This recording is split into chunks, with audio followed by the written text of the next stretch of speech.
ਕਰੀਏ ਦਿਲ ਦੀਆਂ ਗੱਲਾਂ। ਇਸ ਪ੍ਰੋਗਰਾਮ ਦੇ ਵਿੱਚ ਅਸੀਂ ਆਪਣਾ ਦਰਸ਼ਕਾਂ ਨੂੰ ਜੀ ਆਇਆਂ ਆਖਦੇ ਹਾਂ। ਇਸ ਪ੍ਰੋਗਰਾਮ ਵਿੱਚ ਸਾਡੀ ਕੋਸ਼ਿਸ਼ ਹੁੰਦੀ ਹੈ ਰੋਜ਼ ਇੱਕ ਨਵੀਂ ਸ਼ਖਸੀਅਤ ਜਿਹੜੀ ਇੱਕ ਨਵੇਂ ਆਪਣੇ ਫੀਲਡ ਦੇ ਵਿੱਚ ਹੋਵੇ ਉਸਨੂੰ ਅਸੀਂ ਆਪਣੇ ਦਰਸ਼ਕਾਂ ਨਾਲ ਰੂਬਰੂ ਕਰਾਈਏ। ਉਸ ਨਾਲ ਅਸੀਂ ਕਰੀਏ ਦਿਲ ਦੀਆਂ ਗੱਲਾਂ। ਅੱਜ ਸਾਡੇ ਨਾਲ ਨੇ ਗੌਰਵ ਸ਼ਾਹ। ਅਸੀਂ ਉਹਨਾਂ ਨੂੰ ਜੀ ਆਇਆਂ ਆਖਦੇ ਹਾਂ ਔਰ ਮੈਂ ਸਰਦਾਰ ਕੁਲਮੋਹਨ ਸਿੰਘ ਜੀ ਰਾਜਸਥਾਨ ਸੇ ਜੀ ਨੂੰ ਬੇਨਤੀ ਕਰਾਂਗਾ ਉਹ ਕਰਨਗੇ ਦਿਲ ਦੀਆਂ ਗੱਲਾਂ ਗੌਰਵ ਸ਼ਾਹ ਜੀ ਨਾਲ। ਸਰਦਾਰ ਕੁਲਮੋਹਨ ਸਿੰਘ ਜੀ ਰਾਜਸਥਾਨ ਸੇ। बहुत बहुत धन्यवाद हरजोत शाह सिंह जी। करिए दिल ਦੀਆਂ ਗੱਲਾਂ ਦਾ ਮੇਜ਼ਬਾਨ ਕੁਲਮੋਹਨ ਸਿੰਘ ਰਾਜਸਥਾਨ ਸੀ। ਚੜ੍ਹਦੀ ਕਲਾ ਟਾਈਮ ਟੀਵੀ ਨਾਰਥ ਅਮਰੀਕਾ ਦੇ ਦਰਸ਼ਕਾਂ ਤੇ ਸਿੱਖੀ ਚੈਨਲ ਦੇ ਦਰਸ਼ਕਾਂ ਨੂੰ ਜੀ ਆਇਆਂ ਆਖਦਾ ਹਾਂ। ਜਿਸ ਤਰ੍ਹਾਂ ਮੇਰੇ ਵੀਰ ਹਰਜੋਤ ਸ਼ਾਹ ਸਿੰਘ ਦੱਸ ਰਹੇ ਸਨ, ਅਸੀਂ ਕੋਸ਼ਿਸ਼ ਕਰਦੇ ਹਾਂ ਕਿ ਉਸ ਮਹਿਮਾਨ ਨੂੰ ਸੱਦਾ ਦਿੱਤਾ ਜਾਵੇ, ਤੁਹਾਡੇ ਰੂਬਰੂ ਕਰਾਇਆ ਜਾਏ, ਤੁਹਾਡਾ ਇੰਟਰੋਡਿਊਸ ਕਰਾਇਆ ਜਾਵੇ ਜਿਸ ਮਹਿਮਾਨ ਨੇ ਭਾਵੇਂ ਜ਼ਿੰਦਗੀ ਦੇ ਥੋੜੇ ਸਮੇਂ ਅੰਦਰ ਜਾਂ ਇੱਕ ਲੰਬੇ ਸਮੇਂ ਦੇ ਵਿਚਕਾਰ ਇੱਕ ਤਜਰਬਾ ਹਾਸਲ ਕੀਤਾ ਹੈ, ਇੱਕ ਐਕਸਪੀਰੀਅੰਸ ਹਾਸਲ ਕੀਤਾ ਹੈ, ਜਿਹੜਾ ਕਿ ਸੁਸਾਇਟੀ ਵਾਸਤੇ ਇੱਕ ਰੋਲ ਮਾਡਲ ਬਣ ਸਕਦਾ ਹੈ ਔਰ ਬਣ ਗਿਆ ਹੈ ਔਰ ਬਣਨ ਦੀ ਖਾਹਿਸ਼ ਰੱਖਦਾ ਹੈ। ਉਸ ਨੂੰ ਅਸੀਂ ਇੰਟਰੋਡਿਊਸ ਕਰੀਏ ਤਾਂ ਕਿ ਲੋਕਾਂ ਦੇ ਅੰਦਰ ਇੱਕ ਐਸੀ ਸਪਿਰਿਟ ਜਾਗੇ ਜਿਹੜੀ ਸਪਿਰਿਟ ਦੇ ਨਾਲ ਅਸੀਂ ਕਲਾਕਾਰ ਦਾ ਵੀ ਹੌਸਲਾ ਵਧਾਉਂਦੇ ਹਾਂ, ਉਸ ਗੈਸਟ ਦਾ ਵੀ ਹੌਸਲਾ ਵਧਾਉਂਦੇ ਹਾਂ ਔਰ ਦੂਜੇ ਪਾਸੇ ਉਹਦੇ ਨਾਲ ਜ਼ਿੰਦਗੀ ਦੇ ਵਿਚਕਾਰ ਜੁੜੀਆਂ ਹੋਈਆਂ ਕਈ ਵਾਰੀ ਇੱਦਾਂ ਦੀਆਂ ਯਾਦਾਂ ਹੁੰਦੀਆਂ ਨੇ, ਅਸੀਂ ਸੋਚਦੇ ਹਾਂ ਕਿ ਜਿੱਥੇ ਅੱਜ ਸਾਡਾ ਮਹਿਮਾਨ ਬੈਠਾ ਹੈ ਕਿ ਮੈਂ ਨਹੀਂ ਇੱਥੇ ਹੋ ਸਕਦਾ, ਮੈਂ ਨਹੀਂ ਹੋ ਸਕਦੀ। ਹੋ ਸਕਦੇ ਹੋ, ਲੇਕਿਨ ਤੁਹਾਡੇ ਮਨ ਵਿੱਚ ਇੱਕ ਕਿਸੇ ਚੀਜ਼ ਦਾ ਫੁਰਨਾ ਫੁੱਟਣਾ ਇਹੀ ਬੜੀ ਵੱਡੀ ਗੱਲ ਹੈ। ਅੱਜ ਕਰੀਏ ਦਿਲ ਦੀਆਂ ਗੱਲਾਂ ਦੇ ਵਿਚਕਾਰ ਨੌਜਵਾਨਾਂ ਦਿਲਾਂ ਦੀ ਧੜਕਨ ਗੌਰਵ ਸ਼ਾਹ ਜੀ ਨੂੰ ਅਸੀਂ ਸੱਦਾ ਦੇਣ ਜਾ ਰਹੇ ਹਾਂ। ਗੌਰਵ ਸ਼ਾਹ ਜੀ ਕਿਸੇ ਵੀ ਇੰਟਰੋਡਕਸ਼ਨ ਦੇ ਵੈਨਕੂਵਰ ਸਰੀ ਦੇ ਵਿਚਕਾਰ ਮੁਹਤਾਜ ਨਹੀਂ। ਨੌਜਵਾਨ ਇਹਨਾਂ ਨੂੰ ਭਲੀ ਪ੍ਰਕਾਰ ਜਾਣਦੇ ਨੇ। ਜੀ ਆਇਆਂ ਨੂੰ ਗੌਰਵ ਸ਼ਾਹ ਜੀ। ਆਪ ਜੀ ਨੂੰ ਸਤਿ ਸ਼੍ਰੀ ਅਕਾਲ ਸਰ। ਸਤਿ ਸ਼੍ਰੀ ਅਕਾਲ ਜੀ। ਗੌਰਵ ਸ਼ਾਹ ਜੀ, ਤੁਹਾਨੂੰ ਅਸੀਂ ਸੱਦਾ ਦੇ ਰਹੇ ਹਾਂ ਅੱਜ ਦੀ ਗੱਲਬਾਤ ਦਾ ਸਿਲਸਿਲਾ ਸ਼ੁਰੂ ਕਰਨ ਵਾਸਤੇ। ਸਾਡੇ ਪ੍ਰੋਗਰਾਮ ਦਾ ਨਾਮ ਜਿੱਦਾਂ ਤੁਸੀਂ ਜਾਣਦੇ ਹੋ ਕਰੀਏ ਦਿਲ ਦੀਆਂ ਗੱਲਾਂ। ਅੱਜ ਅਸੀਂ ਕਰਨੀਆਂ ਦਿਲ ਦੀਆਂ ਗੱਲਾਂ।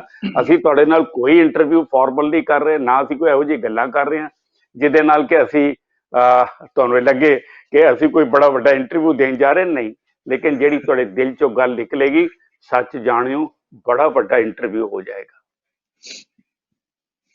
ਸਰ ਇਹ ਸਭ ਤੋਂ ਪਹਿਲਾਂ ਕੁਲਮੋਹਨ ਜੀ, ਹਾਂਜੀ ਕੁਲਮੋਹਨ ਜੀ ਸਤਿ ਸ਼੍ਰੀ ਅਕਾਲ ਸਾਰਿਆਂ ਨੂੰ।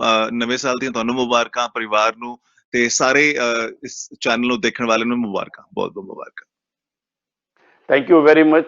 ਤੁਸੀਂ ਸਾਨੂੰ ਸ਼ੁਰੂ ਦੇ ਅੰਦਰ ਹੀ ਮੁਬਾਰਕਾਂ ਦਿੱਤੀਆਂ। ਸਾਨੂੰ ਸਾਡੇ ਦਰਸ਼ਕਾਂ ਦਾ ਵੀ ਔਰ ਚੈਨਲ ਦਾ ਵੀ ਚੜ੍ਹਦੀ ਕਲਾ ਵਾਲਾ ਸਾਲ ਹੋਵੇ ਔਰ ਨਾਮ ਵੀ ਚੜ੍ਹਦੀ ਕਲਾ ਵੇ ਔਰ ਸਿੱਖੀ ਚੈਨਲ ਹੈ, ਦੋਨਾਂ ਦਾ ਜਿਹੜਾ ਹੈ ਅਸੀਂ ਗੱਲ ਕਰ ਰਹੇ ਹਾਂ। ਸੋ ਹੁਣ ਅਸੀਂ ਤੁਹਾਡੇ ਨਾਲ ਗੱਲਬਾਤ ਕਰਾਂਗੇ ਕਿਉਂਕਿ ਇੱਕ ਤੁਸੀਂ ਕਲਾਕਾਰ ਵੀ ਹੋ ਔਰ ਫਿਰ ਉਸ ਤੋਂ ਬਾਅਦ ਕਿਉਂਕਿ ਮੈਂ ਸਮਝਦਾ ਕਿ ਰੇਡੀਓ ਐਂਕਰ ਹੋਣਾ ਇਹ ਇੱਕ ਕਲਾ ਦਾ ਬੜਾ ਵੱਡਾ ਵਿਸ਼ਾ ਹੈ। ਕਿਸੇ ਵੇਲੇ ਬੰਦਾ ਆਪਣੀ ਕਲਾ ਨੂੰ ਸਕਰੀਨ ਤੇ ਦਿਖਾ ਪਾਉਂਦਾ, ਲੇਕਿਨ ਇਹ ਆਵਾਜ਼ ਹੈ ਜਿਹੜੀ ਇੱਕ ਆਵਾਜ਼ ਦੂਜੀ ਆਵਾਜ਼ ਦੇ ਕੋਲ ਪਹੁੰਚਦੀ ਹੈ ਔਰ ਉਹਦੇ ਕੰਨਾਂ ਦੇ ਰਾਹੀਂ ਉਹਦੇ ਦਿਲ ਤੱਕ ਉਤਰ ਜਾਂਦੀ ਹੈ। ਔਰ ਇਹ ਉਤਰਨ ਲਈ ਇੱਕ ਕਲਾ ਦੀ ਲੋੜ ਹੁੰਦੀ ਹੈ। ਹਰ ਇੱਕ ਬੰਦਾ ਇਹ ਕੰਮ ਨਹੀਂ ਕਰ ਸਕਦਾ, ਲੇਕਿਨ ਕੋਸ਼ਿਸ਼ ਕਰੇ ਤੇ ਕੋਈ ਚੀਜ਼ ਅਸੰਭਵ ਵੀ ਨਹੀਂ ਹੈ, ਇੰਪੋਸੀਬਲ ਵੀ ਨਹੀਂ ਹੈ। ਸੋ ਗੱਲਬਾਤ ਦਾ ਸਿਲਸਿਲਾ ਸ਼ੁਰੂ ਕਰਾਂਗੇ ਗੌਰਵ ਸ਼ਾਹ ਜੀ। ਸਭ ਤੋਂ ਪਹਿਲਾਂ ਕਿ ਆਪ ਜੀ ਗੌਰਵ ਸ਼ਾਹ ਜੀ ਨੌਜਵਾਨਾਂ ਦੇ ਦਿਲਾਂ ਦੀ ਧੜਕਨ ਬਣਨ ਲਈ ਇਹ ਰੇਡੀਓ ਦੀ ਲਾਈਨ ਔਰ ਐਕਟਿੰਗ ਦੀ ਲਾਈਨ 'ਚ ਕਿਵੇਂ ਆਉਂਦੇ ਹੋ? ਤੁਹਾਡੀ ਬੇਸਿਕ ਐਜੂਕੇਸ਼ਨ ਕਿਹੜੀ ਹੈ? ਕੁਲਮੋਹਨ ਜੀ thank you so much for giving me this platform. ਇਹ ਮੰਚ ਜਿਹੜਾ ਹੈ ਨਾ ਇੱਕ ਆਰਟਿਸਟ ਵਾਸਤੇ, ਕਲਾਕਾਰ ਵਾਸਤੇ ਨਾ, ਹਰ ਮੰਚ ਜਿਹੜਾ ਹੁੰਦਾ ਉਹ ਬਹੁਤ ਹੀ ਇੰਪੋਰਟੈਂਟ ਹੁੰਦਾ। ਸੋ ਮੇਰੇ ਲਈ ਵੀ ਅੱਜ ਬਿਕੋਜ਼ ਪ੍ਰੋਗਰਾਮ ਦਾ ਨਾਮ ਵੀ ਹੈ ਦਿਲ ਦੀਆਂ ਗੱਲਾਂ ਕਰਨੀ, so this is my favourite topic because ਕਿਉਂਕਿ ਜਦੋਂ ਮੈਂ ਰੇਡੀਓ ਦੇ ਵਿੱਚ ਜਾਂ ਕਿਸੇ ਸਟੇਜ ਦੇ ਉੱਤੇ ਪਰਫਾਰਮ ਕਰਦਾ ਹਮੇਸ਼ਾ ਆਪਣੇ ਸੁਣਨ ਵਾਲਿਆਂ ਨੂੰ, ਦੇਖਣ ਵਾਲਿਆਂ ਨੂੰ ਇਹੀ ਕਹਿਣਾ ਕਿ ਮੈਂ ਦਿਲ ਵਾਲਾ ਬੰਦਾ ਹੈਗਾ, ਦਿਮਾਗ ਤੇ ਬੋਝ ਪਾਉਣ ਦੀ ਬਿਲਕੁਲ ਲੋੜ ਨਹੀਂ। ਅੱਜ ਵੀ ਜਿਹੜੇ ਤੁਹਾਡਾ ਇੰਟਰਵਿਊ ਜਿਹੜਾ ਇਹ ਸ਼ੋਅ ਦੇਖ ਰਹੇ ਨੇ ਉਹਨਾਂ ਨੂੰ ਮੈਂ ਇਹੀ ਦਰਖਾਸਤ ਕਰਾਂਗਾ ਕਿ ਸੱਚੀ ਗੱਲ ਹੈ, ਇਹ ਦਿਲ ਦੀਆਂ ਗੱਲਾਂ ਪ੍ਰੋਗਰਾਮ ਦਾ ਨਾਮ ਨਹੀਂ ਕਿ ਮੈਂ ਸੱਚੀ ਦਿਲ ਦੀਆਂ ਗੱਲਾਂ ਕਰਦਾ ਹੈਗਾ, ਦਿਲੋਂ ਕਰਦਾ ਹੈਗਾ, nothing scripted, nothing made up. So ਹੁਣ ਸਵਾਲ ਇਹ ਤੁਸੀਂ ਕੀਤਾ ਕਿ ਬੇਸਿਕ ਐਜੂਕੇਸ਼ਨ ਦੀ ਗੱਲ ਕੀਤੀ ਹੈਗੀ ਹੈ। ਮੈਂ BBC ਹੈਗਾ ਜੀ, born and brought up in Chandigarh and ਉੱਥੇ ਮੇਰੀ ਸਾਰੀ ਐਜੂਕੇਸ਼ਨ ਉੱਥੇ ਹੋਈ ਹੈ, ਸ਼ੁਰੂ ਤੋਂ ਸਕੂਲਿੰਗ ਮੇਰੀ ਉੱਥੇ ਹੋਈ ਹੈ, ਕਾਲਜ ਉੱਥੇ ਸੀਗਾ। ਤੇ ਕਰਦੇ ਕਰਾਂਦੇ ਮੈਂ ਜਦੋਂ ਮੈਂ ਆਪਣੀ +2 ਕੀਤੀ ਹੈ, 12ਵੀਂ ਕੀਤੀ ਹੈ, 12ਵੀਂ ਤੋਂ ਬਾਅਦ somehow incident ਕੁਝ ਇਹੋ ਜਿਹਾ ਹੋਇਆ ਕਿ ਮੈਂ ਕਿਸੇ ਇਹੋ ਜਿਹੇ ਇਨਸਾਨ ਦੇ ਕਨੈਕਸ਼ਨ 'ਚ ਆ ਗਿਆ ਜੋ ਕਿ ਇਵੈਂਟ ਕੰਪਨੀ ਦੇ ਵਿੱਚ ਮੈਨੇਜਰ ਸੀਗੇ, ਐਂਡ ਉਹਨਾਂ ਦੇ ਨਾਲ ਮੇਰੀ ਗੱਲਬਾਤ ਹੋਈ ਐਂਡ ਉਹਨਾਂ ਨੇ ਕਿਹਾ ਵੀ ਤੁਸੀਂ ਐਂਕਰਿੰਗ ਕਰ ਲੈਂਦੇ ਹੋ। ਮੈਂ ਕਿਹਾ ਜੀ ਐਂਕਰਿੰਗ ਮਤਲਬ ਮੈਂ ਸਕੂਲ ਦੇ ਵਿੱਚ ਬਹੁਤ ਸਾਰੀ ਡਿਬੇਟਸ ਡਿਕਲੇਮੇਸ਼ਨਸ ਕੀਤੀਆਂ ਨੇ, ਮੈਂ ਪਲੇ ਕੀਤੇ ਨੇ ਸਕੂਲ ਦੇ ਵਿੱਚ, ਸੋ I think yes, I guess I think I can do it. So ਮੈਨੂੰ ਯਾਦ ਹੈ ਸਨ 2002 ਦੀ ਗੱਲ ਹੈਗੀ ਹੈ। ਸਨ 2002 ਦੇ ਵਿੱਚ ਉਹਨਾਂ ਨੇ ਮੈਨੂੰ ਆਫਿਸ 'ਚ ਬੁਲਾਇਆ ਤੇ ਕਿਹਾ ਵੀ ਤੁਸੀਂ ਆਓ ਸਾਡੇ ਕੋਲ, ਸਾਡੇ ਇੱਕ ਸ਼ੋਅ ਆ ਰਿਹਾ ਹੈਗਾ, ਇਵੈਂਟ ਆ ਰਿਹਾ ਹੈਗਾ, ਤੁਸੀਂ ਉਹ ਹੋਸਟ ਕਰਨ ਲਈ ਆਪਾਂ ਆਡੀਸ਼ਨ ਲੈ ਰਹੇ ਹਾਂ। ਨਾ ਜਸਟ ਇਮੈਜਿਨ ਉਸ ਵੇਲੇ ਉਹਨਾਂ ਨੇ ਐਂਕਰ ਰੱਖਣ ਲਈ ਉਹ ਆਡੀਸ਼ਨ ਲੈਣਾ ਸੀਗਾ, ਇੱਕ ਇਵੈਂਟ ਹੋਸਟ ਕਰਨ ਲਈ ਆਡੀਸ਼ਨ ਲੈਣਾ ਸੀਗਾ। ਤੇ ਮੈਂ ਪਹੁੰਚ ਗਿਆ ਉੱਥੇ, ਕਾਫੀ ਸਾਰੇ ਲੜਕੇ ਲੜਕੀਆਂ ਆਏ ਹੋਏ ਸੀਗੇ ਤੇ ਉੱਥੇ ਉਸ ਆਡੀਸ਼ਨ ਦੇ ਦੌਰਾਨ ਸਿਲੈਕਸ਼ਨ ਹੋਈ। ਜਰਨੀ ਉੱਥੋਂ ਸ਼ੁਰੂ ਹੋਈ ਹੈ ਸਨ 2002 ਦੇ ਵਿੱਚੋਂ। ਤੇ I was just in my grade 12 ਮੈਂ ਕਰ ਰਿਹਾ ਸੀਗਾ ਤੇ ਉਸ ਵੇਲੇ ਜਰਨੀ ਦੀ ਸ਼ੁਰੂਆਤ ਹੋਈ। ਐਂਡ ਬਟ ਬਿਕੋਜ਼ ਕਿਉਂਕਿ ਐਜੂਕੇਸ਼ਨ ਵੀ ਬਹੁਤ ਜ਼ਰੂਰੀ ਹੈਗੀ ਹੈ, ਮੈਂ ਹਮੇਸ਼ਾ ਸਾਰਿਆਂ ਨੂੰ ਕਹਿਣਾ ਹੈਗਾ, ਤਾਂ ਮੈਂ ਕੰਮ ਕਰਦੇ ਕਰਦੇ ਹੀ ਮੈਂ ਆਪਣੀ ਐਜੂਕੇਸ਼ਨ ਜਿਹੜੀ ਹੈਗੀ ਹੈ ਹਾਸਲ ਕੀਤੀ ਹੈ। I did my course in marketing ਤੇ ਉਹਦੇ ਨਾਲ ਵੀ ਚੁੱਕਿਆ ਸੀਗਾ, ਸੋ ਮੈਨੂੰ ਉਹ ਵੀ ਜਸਟੀਫਾਈ ਕਰਨਾ ਸੀਗਾ। ਦੈਨ ਮੈਂ ਆਪਣੀ MA ਕੀਤੀ ਹੈ ਮਾਸ ਕਾਮ ਐਂਡ ਜਰਨਲਿਜ਼ਮ ਦੇ ਵਿੱਚ। ਵੈਰੀ ਨਾਈਸ, ਬਹੁਤ ਅੱਛਾ ਲੱਗਾ। ਸੋ ਗੌਰਵ ਸ਼ਾਹ ਜੀ, ਤੁਸੀਂ ਮਾਸਟਰਸ ਕੀਤੀ ਹੈ ਮਾਸ ਕਮਿਊਨੀਕੇਸ਼ਨ ਦੇ ਅੰਦਰ। ਅਸੀਂ ਇਹੀ ਮਤਲਬ ਵਿਊਅਰਸ ਨੂੰ ਦੱਸਣਾ ਚਾਹੁੰਦੇ ਹਾਂ, ਕਈ ਵਾਰੀ ਅਸੀਂ ਐਜੂਕੇਸ਼ਨ ਨੂੰ ਸਾਈਡ ਤੇ ਰੱਖ ਕੇ ਅਸੀਂ ਆਪਣੀ ਸ਼ੌਕ ਨੂੰ ਪੂਰਾ ਕਰਨ ਦੀ ਕੋਸ਼ਿਸ਼ ਕਰਦੇ ਹਾਂ, ਲੇਕਿਨ ਸ਼ੌਕ ਦੇ ਨਾਲ ਜਿਹੜੀ ਐਜੂਕੇਸ਼ਨ ਹੈ ਉਹ ਬੰਦੇ ਦੀ ਐਨਲਾਈਟਨਮੈਂਟ ਕਰਦੀ ਹੈ, ਉਹਦੀ ਰੋਸ਼ਨੀ ਪੈਦਾ ਕਰਦੀ ਹੈ, ਉਹਦੇ ਅੰਦਰ ਇੱਕ ਗਿਆਨ ਪੈਦਾ ਕਰਦੀ ਹੈ, ਜਿਸ ਗਿਆਨ ਦੇ ਨਾਲ ਉਹ ਆਪਣੇ ਸ਼ੋਭੇ ਨੂੰ ਹੋਰ ਚੰਗੇ ਤਰੀਕੇ ਨਾਲ, ਜਿਵੇਂ ਜੋਹਰੀ ਕਿਸੇ ਹੀਰੇ ਨੂੰ ਤਰਾਸ਼ਦਾ ਹੈ, ਪੱਥਰ ਤੋਂ ਹੀਰਾ ਕਰ ਦੇਣਾ, ਇਹ ਇੱਕ ਐਜੂਕੇਸ਼ਨ ਦਾ ਬੜਾ ਵੱਡਾ ਕੰਮ ਹੁੰਦਾ ਹੈ। ਸੋ ਐਜੂਕੇਸ਼ਨ ਜਿਹੜੀ ਹੈ, ਮੈਂ ਨਹੀਂ ਕਹਿੰਦਾ ਕਿ ਬਈ ਬੰਦਾ ਆਪਣੇ ਦਿਲ ਦੀ ਗੱਲ ਨਾ ਪੂਰੀ ਕਰੇ। ਮੈਂ ਹੁਣ ਆਪਣੇ ਬਾਰੇ ਤੁਹਾਨੂੰ ਦੱਸ ਰਿਹਾ, ਮੈਂ ਦਿਲ ਦੀ ਗੱਲ ਕਰ ਰਿਹਾ ਤੁਹਾਡੇ ਨਾਲ ਵੀ, ਔਰ ਦਰਸ਼ਕ ਵੀ ਸੁਣ ਰਹੇ ਨੇ। ਮੈਂ 38 ਸਾਲ ਬੈਂਕ ਦੀ ਨੌਕਰੀ ਕੀਤੀ ਹੈ, ਔਰ ਆਈ ਐਮ ਓਨੈਸਟਲੀ ਟੈਲਿੰਗ, ਮੈਂ ਦਿਲ ਦੀ ਗੱਲ ਦੱਸ ਰਿਹਾ ਕਿ ਮੈਂ ਸੈਟਿਸਫਾਈਡ ਨਹੀਂ ਸੀ। ਮੈਂ ਰਿਟਾਇਰਮੈਂਟ ਤੋਂ ਬਾਅਦ ਐਂਕਰਿੰਗ ਦੇ ਵਿੱਚ ਜਾ ਕੇ ਆਪਣੇ ਮਨ ਦੀ ਸੈਟਿਸਫੈਕਸ਼ਨ ਲੱਭੀ ਹੈ ਕਿ ਕਿਹੜਾ ਐਸਾ ਮੈਨੂੰ ਫੀਲਡ ਮਿਲ ਸਕਦਾ ਜਿੱਥੇ ਮੈਂ ਸੈਟਿਸਫਾਈਡ ਹੋ ਸਕਾਂ। ਮੈਨੂੰ ਲਿਖਣ ਦਾ ਸ਼ੌਕ ਹੈ, ਮੈਨੂੰ ਪੜ੍ਹਨ ਦਾ ਸ਼ੌਕ ਹੈ। ਮੈਂ ਡਬਲ MA ਕੀਤੀ ਹੋਈ ਹੈ, ਲੇਕਿਨ ਉਸਦੇ ਬਾਵਜੂਦ ਮੇਰਾ ਇੱਕ ਸ਼ੌਕ ਸੀ ਕਿ ਮੈਂ ਐਂਕਰਿੰਗ ਕਰਾਂ, ਰੇਡੀਓ ਤੇ ਕਰਾਂ, ਮੈਂ TV ਤੇ ਕਰਾਂ, ਤਾਂ ਕਿ ਮੈਂ ਲੋਕਾਂ ਦੇ ਅੰਦਰ ਆਪਣੀ ਗੱਲ ਨੂੰ ਪਹੁੰਚਾ ਸਕਾਂ ਤੇ ਆਪਣੇ ਦਿਲ ਦੀ ਗੱਲ ਕਰ ਸਕਾਂ ਤੇ ਉਹਨਾਂ ਦੇ ਦਿਲ ਦੀ ਗੱਲ ਸੁਣ ਸਕਾਂ। ਸੋ ਇਹ ਜਿਹੜੀਆਂ ਚੀਜ਼ਾਂ ਨੇ, ਇਹ ਜਿਹੜੀਆਂ ਚੀਜ਼ਾਂ ਨੇ, ਮੈਂ ਆਪਣੇ ਦਿਲ ਨਾਲ ਗੱਲ ਕਰ ਰਿਹਾ ਤੁਹਾਡੇ ਨਾਲ। ਸੋ ਗੌਰਵ ਸ਼ਾਹ ਜੀ, ਇਸ ਤੋਂ ਪਹਿਲਾਂ ਕਿ ਮੈਂ ਅੱਗੇ ਵਧਾਂ, ਮੈਂ ਚਾਹਾਂਗਾ ਕਿ ਆਪ ਜੀ ਲੋਕਾਂ ਦੇ ਵਿੱਚ ਬੜੇ ਪਾਪੂਲਰ ਹੋਏ। ਇੱਕ ਕਲਾਕਾਰ ਨੂੰ ਪਾਪੂਲਰ ਹੋਣ ਲਈ ਬੇਸਿਕ ਤੌਰ ਦੇ ਉੱਤੇ ਆਪਣੀ ਕਲਾ ਦੇ ਨੂੰ ਕਿਵੇਂ ਨਿਖਾਰਨ ਦੀ ਲੋੜ ਹੈ? ਪ੍ਰੋਗਰਾਮ ਦਾ ਨਾਮ ਹੈਗਾ ਦਿਲ ਦੀਆਂ ਗੱਲਾਂ। ਆਪਨੇ ਵੀ ਦਿਲ ਦੀਆਂ ਗੱਲਾਂ ਕੀਤੀਆਂ, ਆਪਨੇ ਵੀ ਦਿਲ ਦੀ ਗੱਲਾਂ ਕੀਤੀਆਂ। ਸੋ ਮੈਂ ਇਸੀ ਚੀਜ਼ ਤੇ ਬਿਲੀਵ ਕਰਦਾ ਹੈਗਾ, ਮੇਰਾ ਇਹੀ ਫੰਡਾ ਹੈਗਾ ਕਿ ਚੰਗਾ ਇਨਸਾਨ ਹੋਣਾ ਬਹੁਤ ਜ਼ਰੂਰੀ ਹੈਗਾ, ਦਿਲ ਸਾਫ਼ ਰੱਖਣਾ ਬੜਾ ਜ਼ਰੂਰੀ ਹੈਗਾ, ਆਪਣੇ ਮਾਂ-ਬਾਪ ਦੀ ਇੱਜ਼ਤ ਕਰਨਾ ਬੜਾ ਜ਼ਰੂਰੀ ਹੈਗਾ, ਉੱਪਰ ਵਾਲੇ ਦੇ ਨਾਲ ਪਿਆਰ ਕਰਨਾ ਬੜਾ ਜ਼ਰੂਰੀ ਹੈਗਾ। ਸੋ ਇਹ ਸਾਰੀਆਂ ਗੱਲਾਂ ਨੇ, ਇਹ ਜਿਹੜੀਆਂ ਗੱਲਾਂ ਨੇ, ਇਹ ਬਹੁਤ ਜ਼ਰੂਰੀ ਨੇ ਹਰ ਇੱਕ ਇਨਸਾਨ ਦੇ ਵਿੱਚ ਪਹਿਲਾਂ। ਉਸ ਤੋਂ ਬਾਅਦ ਹੁਣ ਆ ਜਾਂਦੇ ਆਪਾਂ ਪ੍ਰੋਫੈਸ਼ਨ ਦੇ ਵਿੱਚ। ਜਦੋਂ ਆਪਾਂ ਇਹ ਸਾਰੀਆਂ ਗੱਲਾਂ ਆਪਣੀ ਲਾਈਫ ਦੇ ਵਿੱਚ ਇੰਪਲੀਮੈਂਟ ਕਰ ਲਈ ਕਿ ਆਪਾਂ ਆਪਣੇ ਬਰਾਬਰ ਵਾਲਿਆਂ ਦੇ ਨਾਲ, ਛੋਟਿਆਂ ਦੇ ਨਾਲ ਪਿਆਰ, ਇੱਜ਼ਤ, ਵੱਡਿਆਂ ਦੀ ਇੱਜ਼ਤ, ਉੱਪਰ ਵਾਲੇ ਨਾਲ ਪਿਆਰ, ਇੱਜ਼ਤ, ਜੋ ਆਪਾਂ ਆਪਣੀ ਅਸਲ ਜ਼ਿੰਦਗੀ 'ਚ ਇਹ ਚੀਜ਼ ਅਪਣਾ ਲਈਆਂ, ਆਟੋਮੈਟਿਕਲੀ ਆਪਾਂ ਜ਼ਿੰਦਗੀ ਦੇ ਵਿੱਚ ਜੋ ਵੀ ਕੰਮ ਕਰਾਂਗੇ ਆਪਾਂ ਦਿਲ ਦੇ ਨਾਲ ਕਰਾਂਗੇ। ਸੋ ਜਦੋਂ ਆਪਾਂ ਕੰਮ ਦਿਲ ਦੇ ਨਾਲ ਕਰਾਂਗੇ ਤੇ ਸ਼ਿੱਦਤ ਦੇ ਨਾਲ ਤੇ ਕੰਸਿਸਟੈਂਟਲੀ ਕਰਦੇ ਰਵਾਂਗੇ, ਉਹੀ ਚੀਜ਼ ਜਿਹੜੀ ਹੈਗੀ ਹੈ ਸਾਨੂੰ ਕਿਤੇ ਨਾ ਕਿਤੇ ਅੱਗੇ ਲੈ ਕੇ ਜਾਏਗੀ। ਬਹੁਤ ਅੱਛੀ ਗੱਲ ਹੈ ਕਿ ਦਿਲ ਦੇ ਨਾਲ ਕੀਤਾ ਹੋਇਆ ਕੰਮ, ਔਰ ਉਸ ਦੇ ਨਾਲ ਤੁਹਾਡੀ ਕਲਾ ਜਿਹੜੀ ਹੈ ਹੋਰ ਨਿਖਾਰ ਆ ਜਾਂਦਾ ਹੈ। ਜਦੋਂ ਤੁਸੀਂ ਬੇਮਨ ਤੋਂ ਕੋਈ ਗੱਲ ਕਰਦੇ ਹੋ, ਜਾਂ ਬੇਮਨ ਤੋਂ ਤੁਸੀਂ ਕਿਸੇ ਚੀਜ਼ ਨੂੰ ਫਾਰਮਲ ਲੈ ਕੇ ਕਰਦੇ ਹੋ ਵੀ ਮੈਂ ਕਰ ਲਿਆ ਜੀ, ਕੰਮ ਹੋ ਗਿਆ ਜੀ, ਤੋ ਉਹਦੇ ਅੰਦਰ ਤੁਹਾਡਾ ਮਾਨਸਿਕ ਰੂਪ ਜਿਹੜਾ ਹੈ ਉਹ ਕਦੀ ਖੁਸ਼ ਨਹੀਂ ਹੁੰਦਾ ਔਰ ਤੁਸੀਂ ਕੋਈ ਪ੍ਰੋਪਰ ਡਿਲੀਵਰ ਨਹੀਂ ਕਰ ਸਕਦੇ। ਮੇਰਾ ਖਿਆਲ ਤੁਸੀਂ ਇਹ ਕਹਿਣਾ ਚਾਹੁੰਦੇ ਹੋ ਕਿ ਡਿਲੀਵਰੀ ਵਾਸਤੇ ਬਿਲਕੁਲ ਤੁਹਾਡੇ ਦਿਲ ਡੈਫੀਨਿਟਲੀ ਦੇ ਵਿੱਚੋਂ ਜਿਹੜੀ ਹੈ ਦਿਲ ਦੇ ਵਿੱਚੋਂ ਜਿਹੜੀ ਹੈ ਉਹ ਚੀਜ਼ ਨਿਕਲਣੀ ਚਾਹੀਦੀ ਹੈ। ਸੋ ਮੈਂ ਹੁਣ ਬਿਲਕੁਲ ਸਭ ਤੋਂ ਬਿਲकुल ਪਹਿਲਾਂ ਪੁੱਛ ਰਿਹਾ ਕਿ ਬਤੌਰ ਐਂਕਰ ਜਾਂ ਬਤੌਰ ਸ਼ੋਅ ਕਰਨ ਦੇ ਗੌਰਵ ਸ਼ਾਹ ਦਾ ਸਭ ਤੋਂ ਪਪੂਲਰ ਸ਼ੋਅ ਕਿਹੜਾ? ਵੈਸੇ ਤੇ ਹਰ ਸ਼ੋਅ ਨੂੰ ਕਰਨ ਲੱਗਿਆ ਤੁਹਾਡੀ ਜਿਹੜੀ ਹੈ ਤੁਸੀਂ ਪਹਿਲਾਂ ਹੀ ਦੱਸਤਾ ਕਿ ਦਿਲ ਨਾਲ ਮੈਂ ਕਰਦਾ ਤੇ ਮੈਂ ਹਰ ਇੱਕ ਚੀਜ਼ ਮਨ ਨਾਲ ਕਰਦਾ, ਲੇਕਿਨ ਸਭ ਤੋਂ ਪਪੂਲਰ ਸ਼ੋਅ ਕਿਹੜਾ ਹੈ ਜਿਹਨੂੰ ਲੋਕਾਂ ਨੇ ਵੀ ਜ਼ਿਆਦਾ ਪਸੰਦ ਕੀਤਾ?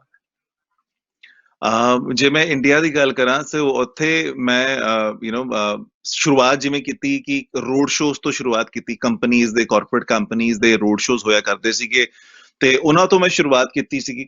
ਐਂਡ ਮੈਨੂੰ ਯਾਦ ਹੈ ਕਿ ਜਦੋਂ ਮੈਂ ਘਰੋਂ ਜਾਣਾ ਕਈ ਵਾਰ 10-10 ਦਿਨ ਦਾ ਜਾਂ 12-12 15-15 ਦਿਨ ਦਾ ਟੂਰ ਹੁੰਦਾ ਸੀਗਾ। ਮੈਂ ਘਰੋਂ ਜਾਣਾ ਪੰਜਾਬ ਦੇ ਵਿੱਚ, ਹਰਿਆਣਾ ਦੇ ਵਿੱਚ ਪਿੰਡਾਂ 'ਚ ਜਾ ਕੇ ਟਰੱਕ ਟਰਾਲੇ ਲਾ ਕੇ ਉੱਥੇ ਉਹਨਾਂ ਦੇ ਉੱਤੇ ਖੜ ਕੇ ਪ੍ਰੋਗਰਾਮ ਕਰਨੇ ਮਾਈਕ ਲਾ ਕੇ। ਤੇ ਮੈਂ ਜਦੋਂ ਘਰ ਵਾਪਸ ਆਉਂਦਾ ਸੀ ਨਾ, ਮਾਤਾ ਪਛਾਣਦੀ ਨਹੀਂ ਸੀ, ਮੰਮੀ ਕਹਿੰਦੇ ਕੌਣ ਹੈ, ਕਿਉਂ ਰੂਪ ਮਿੱਟੀ 'ਚ ਧੂਪ 'ਚ ਧੂਏ 'ਚ ਕੰਮ ਕਰਕੇ। ਇਹ ਕਰਦੇ ਕਰਦੇ ਮੈਂ ਸਰ ਬਹੁਤ ਤਰੀਕੇ ਦੇ ਇਵੈਂਟਸ ਕੀਤੇ। ਮੈਂ ਕਾਲਜ ਮੈਂ ਮਿਸ ETC PTC ਪੰਜਾਬੀ ਕੀਤਾ। ਮੈਂ IPL ICL ਦੇ ਫਰਸਟ ਸੀਜ਼ਨ ਜਿਹੜਾ ਸੀਗਾ ICL ਦਾ ਫਰਸਟ ਸੀਜ਼ਨ ਆਫ IPL ਉਹ ਮੈਂ ਲਾਈਵ ਕਮੈਂਟਰੀ ਕੀਤੀ, ਸਟੇਡੀਅਮ 'ਚ ਹੋਸਟ ਕੀਤਾ। ਸੋ ਇਹ ਕਰਦੇ ਕਰਦੇ ਕੀ ਹੋਇਆ ਕਿ ਇੱਕ ਦੌਰ ਇੱਕ ਮੌਕਾ ਹੈ ਕਿ ਹੁਣ ਮੈਨੂੰ ਚਾਂਸ ਮਿਲਿਆ ETC ਪੰਜਾਬੀ ਦੇ ਵਿੱਚ ਇੱਕ ਪ੍ਰੋਗਰਾਮ ਕਰਨ ਦਾ। ਤੇ ਮੈਂ ਕਿਉਂਕਿ ਸ਼ੁਰੂ ਤੋਂ ਹੀ ਮੈਂ ਸਕੂਲਸ ਕਾਲਜਸ ਦੇ ਬਹੁਤ ਇਵੈਂਟਸ ਕੀਤੇ ਸੀਗੇ ਤੇ ਉਸ ਪ੍ਰੋਗਰਾਮ ਦੀ ਜਿਹੜੀ ਬੇਸਿਕ ਸੀਗਾ ਉਹ ਇਹ ਸੀਗਾ ਕਿ ਹਰ ਕਾਲਜ ਦੇ ਵਿੱਚ ਜਾਣਾ ਹੈਗਾ, ਕਾਲਜਸ ਦੇ ਵਿੱਚ ਜਾ ਕੇ ਸਟੂਡੈਂਟਸ ਦੇ ਨਾਲ ਮਸਤੀ ਕਰਨੀ ਹੈ, ਢੇਰ ਸਾਰੀ ਗੱਲਬਾਤ ਕਰਨੀ ਹੈ, ਉਹਨਾਂ ਦੇ ਬਾਰੇ ਜਾਣਨਾ ਹੈ, ਉਹਨਾਂ ਦੇ ਟੈਲੈਂਟ ਨੂੰ ਸਾਹਮਣੇ ਲੈ ਕੇ ਆਉਣਾ, ਪਲੇਟਫਾਰਮ ਦੇਣਾ। ਸੋ ਇਸ ਸ਼ੋਅ ਦਾ ਨਾਮ ਸੀਗਾ ਕੈਂਪਸ ਪੰਜਾਬੀ। ਸੋ ਜ਼ੀ ETC ਪੰਜਾਬੀ ਦਾ ਇਹ ਪ੍ਰੋਗਰਾਮ ਸੀਗਾ ਐਂਡ ਕੈਂਪਸ ਪੰਜਾਬੀ ਸ਼ੋਅ ਦਾ ਨਾਮ ਸੀਗਾ। ਇਹ ਆਈ ਥਿੰਕ ਮੇਰੇ ਦਿਲ ਦੇ ਕਾਫੀ ਕਰੀਬ ਰਿਹਾ ਇਨ ਦ ਸੈਂਸ ਕਿ ਕਿਉਂਕਿ ਕਾਫੀ ਲੰਬਾ ਸਮਾਂ ਕੀਤਾ ਐਂਡ ਕਿਉਂਕਿ ਇਹ ਕਰਦੇ ਕਰਦੇ ਕੀ ਹੋਇਆ, ਨਾਟ ਓਨਲੀ ਇਨ ਪੰਜਾਬ ਜਾਂ ਹਰਿਆਣਾ ਜਾਂ ਹਿਮਾਚਲ, ਸਿਰਫ ਉਹਨਾਂ ਟੈਰੀਟਰੀਜ਼ ਦੇ ਵਿੱਚ ਹੀ ਨਹੀਂ ਬਲਕਿ ਮੈਨੂੰ ਉਸ ਵੇਲੇ ਉੱਥੇ ਬੈਠੇ ਹੋਏ ਫੋਰਨ ਦੇ ਕਈ ਸਟੂਡੈਂਟਸ ਦੇ ਮੈਸੇजेस ਆਉਂਦੇ ਸੀਗੇ ਕਿ ਵੀ ਭਾਜੀ ਸ਼ੋਅ ਦੇਖ ਕੇ ਨਾ ਨਜ਼ਾਰਾ ਆ ਗਿਆ, ਸਾਨੂੰ ਸਾਡੇ ਪੰਜਾਬ ਦੀ ਆ, ਸਾਨੂੰ ਹਰਿਆਣੇ ਦੀ ਆ, ਹਿਮਾਚਲ ਦੀ ਕਾਲਜਸ ਦੀ ਸਕੂਲ ਦੀ ਯਾਦ ਆ ਗਈ। ਕੀ ਬਾਤ ਹੈ। ਸੋ ਸ਼ੋਅ ਜਿਹੜਾ ਹੈ ਤੁਹਾਡੇ ਵਾਸਤੇ ਤੁਹਾਡੇ ਦਿਲ ਦੇ ਬਹੁਤ ਕਰੀਬ, ਜਿਹਦੇ ਨਾਲ ਕਿ ਤੁਸੀਂ ਲੋਕਾਂ ਦੇ ਦਿਲਾਂ ਵਿੱਚ ਉਤਰ ਗਏ, ਇਹ ਗੌਰਵ ਸ਼ਾਹ ਜੀ ਬੜੀ ਵੱਡੀ ਗੱਲ ਹੈ। ਸੋ ਮੈਂ ਸਮਝਦਾ ਕਿ ਜਦੋਂ ਇਨਸਾਨ ਦੀ ਜ਼ਿੰਦਗੀ ਦੇ ਅੰਦਰ ਉਹਦੇ ਸ਼ੌਕ ਦੇ ਨਾਲ ਉਹਦੇ ਦਿਲ ਦੀ ਗੱਲ ਜੁੜ ਜਾਂਦੀ, ਜਿੱਦਾਂ ਆਪਾਂ ਪਹਿਲਾਂ ਗੱਲ ਕਰ ਰਹੇ ਹਾਂ, ਉਹਦੇ ਨਾਲ ਤੁਹਾਡਾ ਨਿਖਾਰ ਆ ਜਾਂਦਾ ਹੈ, ਤੁਹਾਡੇ ਅੰਦਰ ਖੁਸ਼ੀ ਆਉਂਦੀ ਹੈ। ਫਿਰ ਦੂਜੇ ਪਾਸੇ ਇੱਕ ਗੱਲ ਹੋਰ ਹੈ ਦਾ ਆਸਪੈਕਟ, ਜਦੋਂ ਰੈਕਗਨੀਸ਼ਨ ਹੁੰਦੀ ਹੈ ਨਾ, ਉਹ ਤੋਂ ਰੈਕਗਨੀਸ਼ਨ ਤੋਂ ਬਾਅਦ ਇਨਸਾਨ ਇਹ ਸੋਚਦਾ ਹੈ ਕਿ ਤੁਸੀਂ ਦੋਵੇਂ ਜਣੇ ਇਸ ਵੇਲੇ ਸਕਰੀਨ ਤੇ ਆ, ਤੁਹਾਡਾ ਫੀਲਡ ਆਪਣਾ, ਮੇਰਾ ਫੀਲਡ ਆਪਣਾ, ਲੇਕਿਨ ਦੋਨਾਂ ਦੇ ਕੰਮ ਦੋਵਾਂ ਦਾ ਇੱਕੋ ਹੀ ਹੈ। ਹਾਂਜੀ। ਲੇਕਿਨ ਇਹਦੇ ਵਿਚਕਾਰ ਜਿਸ ਵੇਲੇ ਲੋਕਾਂ ਦੀ ਸੈਟਿਸਫੈਕਸ਼ਨ ਦਾ ਕਿਸੇ ਜਗ੍ਹਾ ਤੇ ਤੁਹਾਨੂੰ ਮੈਸੇਜ ਭਾਵੇਂ YouTube ਤੇ ਆ ਜਾਏ, Facebook ਤੇ ਆ ਜਾਵੇ, ਜਾਂ ਤੁਹਾਡੇ ਪ੍ਰੋਗਰਾਮ ਦੇ ਵਿਊਅਰ ਦੇ ਵਿਚਕਾਰ ਜਦੋਂ ਪ੍ਰੋਗਰਾਮ ਜਿਹੜਾ ਹੁੰਦਾ ਉਹਦੇ ਦੇ ਵਿਚਕਾਰ ਆ ਜਾਵੇ, ਜਾਂ ਉਸ ਤੋਂ ਬਾਅਦ ਕੋਈ ਤੁਹਾਡਾ ਫੋਨ ਨੰਬਰ ਪੜ੍ਹ ਕੇ ਉਸ ਤੋਂ ਬਾਅਦ ਤੁਹਾਨੂੰ ਕਾਲ ਕਰ ਦਿੰਦਾ, ਤਾਂ ਸੱਚ ਜਾਣਿਓ ਲੱਗਦਾ ਹੈ ਕਿ ਅਜੇ ਰਸਤੇ ਦੇ ਉੱਤੇ ਰੌਸ਼ਨੀ ਕਾਫੀ ਹੈ, ਤੁਹਾਨੂੰ ਤੁਰਨ ਦੀ ਲੋੜ ਹੈ। ਸੋ ਮੈਨੂੰ ਬਹੁਤ ਅੱਛਾ ਲੱਗਾ ਤੁਹਾਡੇ ਨਾਲ ਗੱਲਬਾਤ ਕਰ ਰਿਹਾ। ਸੋ ਹੁਣ ਮੈਂ ਆ ਰਿਹਾ ਤੁਹਾਡੇ ਇੱਕ ਕਲਾਕਾਰ ਜਿਹੜਾ ਕਿ ਅਭਿਨੇਤਾ ਦੇ ਤੌਰ ਤੇ, ਯਾਨੀ ਕਿ ਐਕਟਰ ਦੇ ਤੌਰ ਤੇ, ਆਮ ਟਾਕਿੰਗ ਅਬਾਊਟ ਐਨ ਐਕਟਰ ਗੌਰਵ ਸ਼ਾਹ। ਕਿਵੇਂ ਤੁਹਾਨੂੰ ਚਾਂਸ ਮਿਲਿਆ ਔਰ ਫਿਲਮ ਕਿਹੜੀ ਸੀ? ਸੋ ਸਰ ਹੋਇਆ ਕਿ ਜਦੋਂ ਮੈਂ ਐਂਕਰਿੰਗ ਫੀਲਡ ਦੇ ਵਿੱਚ ਉਤਰਿਆ, ਇਸੀ ਦੇ ਦੌਰਾਨ ਮੈਂ ਇੱਕ ਫੈਸ਼ਨ ਸ਼ੋ ਹੋ ਰਿਹਾ ਸੀਗਾ, ਮੈਂ ਉਹਨਾਂ ਕੋਲ ਪਹੁੰਚਿਆ ਕਿ ਬਈ ਮੈਂ ਸੁਣਿਆ ਤੁਸੀਂ ਫੈਸ਼ਨ ਸ਼ੋ ਕਰਵਾ ਰਹੇ ਹੈਗੇ ਹੋ, ਮੈਂ ਐਂਕਰ ਹੈਗਾ, ਚੰਡੀਗੜ੍ਹ ਬੇਸ ਹੈਗਾ, ਚੰਡੀਗੜ੍ਹ ਚ ਸ਼ੋ ਹੋ ਰਿਹਾ ਹੈਗਾ, so how about hiring my services. ਤੇ ਉਹਨਾਂ ਨੇ ਕਿਹਾ ਕਿ ਨਹੀਂ ਸੌਰੀ ਗੌਰਵ, ਐਵੇਂ ਹੈਗਾ ਕਿ ਸਾਡਾ ਨਾ ਜਿਹੜੇ ਐਂਕਰ ਨੇ ਉਹ ਦਿੱਲੀ ਤੋਂ ਆ ਰਹੇ ਨੇ, ਸਭ ਕੁਝ ਡਨ ਹੋ ਚੁੱਕਿਆ ਹੈਗਾ and why don't you participate as a model. ਮੈਂ ਕਿਹਾ ਸਰ ਮੈਨੂੰ ਮਾਡਲਿੰਗ ਦਾ ਐਮ ਨਹੀਂ ਆਉਂਦਾ, ਮੈਂ ਕਿਵੇਂ ਮਾਡਲਿੰਗ ਕਰੂੰਗਾ। ਤੇ ਉਹ ਕਹਿੰਦੇ ਕਿ ਨਹੀਂ ਆਈ ਥਿੰਕ ਤੁਸੀਂ ਕਰ ਸਕਦੇ ਹੈਗੇ ਹੋ, ਤੁਸੀਂ ਆਪਣਾ ਕਰੋ, ਜਸਟ ਐਂਟਰੀ ਕਰਾਓ, ਆਪਾਂ ਟ੍ਰੇਨ ਕਰਾਂਗੇ, ਆਪਾਂ ਸਿਖਾਵਾਂਗੇ ਕਿਵੇਂ ਵਾਕ ਕਰਨਾ ਹੈਗਾ ਰੈਂਪ ਦੇ ਉੱਤੇ, ਤੇ ਤੁਸੀਂ ਕਿਵੇਂ ਐਕਸਪ੍ਰੈਸ਼ਨਸ ਦੇਣੇ ਨੇ, ਕਿਵੇਂ ਪੋਜ਼ਸ ਦੇਣੇ ਨੇ, ਆਪਾਂ ਸਿਖਾਵਾਂਗੇ। ਮੈਂ ਘਰੇ ਮੰਮੀ ਨਾਲ ਗੱਲ ਕੀਤੀ। ਸੋ ਮਾਈ ਪੇਰੈਂਟਸ ਉਹ ਚਾਹੁੰਦੇ ਸੀ ਮੈਂ ਜ਼ਿੰਦਗੀ 'ਚ ਕੁਝ ਕਰਾਂ, ਮੀਡੀਆ ਫੀਲਡ ਚ ਨਹੀਂ ਸੀਗੇ, ਬਟ ਮੰਮੀ ਡੈਡੀ ਦੋਨਾਂ ਦੇ ਵਿੱਚ ਕਿਤੇ ਨਾ ਕਿਤੇ ਹਲਕਾ ਜਿਹਾ ਕਲਾਕਾਰ ਛੁਪਿਆ ਸੀ, ਬਿਕੋਜ਼ ਉਸ ਦੌਰ ਦੇ ਵਿੱਚ ਘਰ ਵਾਲੇ ਮਾੜਾ ਮੰਨਦੇ ਸੀ ਕਿ ਬਈ ਨਹੀਂ ਤੂੰ ਇਸ ਫੀਲਡ ਚ ਨਹੀਂ ਜਾਣਾ, ਇਸ ਕਰਕੇ ਮੰਮੀ ਡੈਡੀ ਸ਼ਾਇਦ ਨਹੀਂ ਜਾ ਸਕੇ, ਪਰ ਕਿਤੇ ਨਾ ਕਿਤੇ ਹਲਕਾ ਜਿਹਾ ਉਹਨਾਂ ਦਾ ਆਰਟਿਸਟ ਛੁਪਿਆ ਹੋਇਆ ਸੀਗਾ, ਸ਼ਾਇਦ ਉਹੀ ਚੀਜ਼ ਮੇਰੀ ਸੀਗੀ, ਪਰ ਮੈਨੂੰ ਉਹਨਾਂ ਨੇ ਪੂਰਾ ਸਪੋਰਟ ਕੀਤਾ। ਮੈਂ ਘਰ ਗੱਲ ਕੀਤੀ ਵੀ ਮੈਂ ਕਹਿੰਦਾ ਮੈਨੂੰ because from middle class family ਕੰਮ ਦੇ ਨਾਲ ਨਾਲ ਪੈਸਾ ਵੀ ਜ਼ਰੂਰੀ ਸੀਗਾ। ਮੈਂ ਕਿਹਾ ਮੈਂ ਐਂਕਰਿੰਗ ਕਰਦਾ, ਮੈਨੂੰ ਪੈਸੇ ਮਿਲਦੇ ਆ। ਮੈਂ ਕਿਹਾ ਹੁਣੇ ਮੈਂ ਮਾਡਲਿੰਗ ਦਾ ਕੰਟੈਸਟ ਕਰਾਂਗਾ, ਮੈਂ ਟਾਈਮ ਲਾਵਾਂਗਾ ਤੇ ਉਹਦੀ 4 ਪੈਸੇ ਮੇਰੇ ਸ਼ਾਇਦ ਖਰਚ ਵੀ ਹੋ ਜਾਣਗੇ, ਆਣਾ ਕੁਛ ਨਹੀਂ ਹੈਗਾ। ਮੈਂ ਕਿਹਾ ਦੱਸੋ ਮੰਮੀ ਕੀ ਕਰੀਏ? ਤੇ ਮੰਮੀ ਕਹਿੰਦੇ ਨਾ ਇਹ ਨਾ ਸੋਚ, ਹਜੇ ਤੇਰੀ ਉਮਰ ਨਹੀਂ ਗੱਲਾਂ ਸੋਚਣ ਦੀ, ਇਟ ਇਜ਼ ਗੁੱਡ, ਇੱਕ ਵੱਖਰਾ ਚੈਨਲ, ਇੱਕ ਵੱਖਰਾ ਪਲੇਟਫਾਰਮ ਖੁੱਲ ਰਿਹਾ, ਜਾ ਕੇ ਇਹਦੇ ਵਿੱਚ ਵੀ ਹਿੱਸਾ ਲੈ, ਸਿੱਖਣ ਨੂੰ ਮਿਲੇਗਾ। ਇਹਦੇ ਨਾਲ ਹੋ ਸਕਦਾ ਤੇਰੇ ਜੋ ਐਂਕਰਿੰਗ ਤੂੰ ਕਰ ਰਿਹਾ ਹੈਗਾ ਜਾਂ ਲਾਈਫ 'ਚ ਹੋਰ ਵੀ ਅੱਗੇ ਕੁਝ ਕਰਨਾ, ਉਹਦੇ ਵਿੱਚ ਕਿਤੇ ਨਾ ਕਿਤੇ ਗਿਆਨ ਦੀ ਬੜੋਤਰੀ ਹੋਣੀ ਹੈ, ਕੁਛ ਨਾ ਕੁਛ ਸਿੱਖੇਗਾ ਜਾ ਕੇ ਜੀ। ਸੋ ਉਹ ਮੇਰਾ ਜਿਹੜਾ ਮੌਕਾ ਸੀਗਾ, ਮੈਂ ਕੰਟੈਸਟ 'ਚ ਪਾਰਟਿਸਿਪੇਟ ਕੀਤਾ। ਮੈਨੂੰ ਕੋਈ ਜਾਣਦਾ ਨਹੀਂ ਸੀ, ਮੈਨੂੰ ਕੁਝ ਆਂਦਾ ਨਹੀਂ ਸੀਗਾ, ਮੈਂ ਟ੍ਰੇਨਿੰਗ ਹਾਸਲ ਕੀਤੀ ਉਹਨਾਂ ਦੇ ਨਾਲ ਜਾ ਕੇ।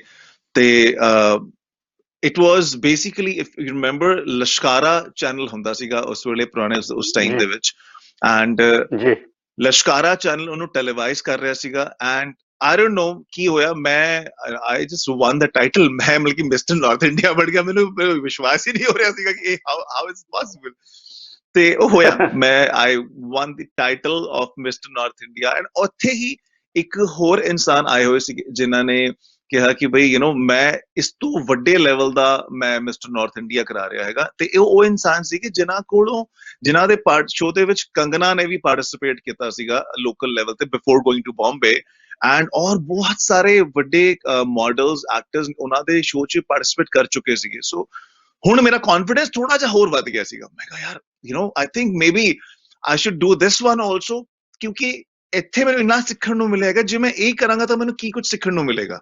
ਇਟਸ ਹੋਰ ਵੱਡੇ ਲੈਵਲ 'ਚ ਸੀਗਾ ਉਹ।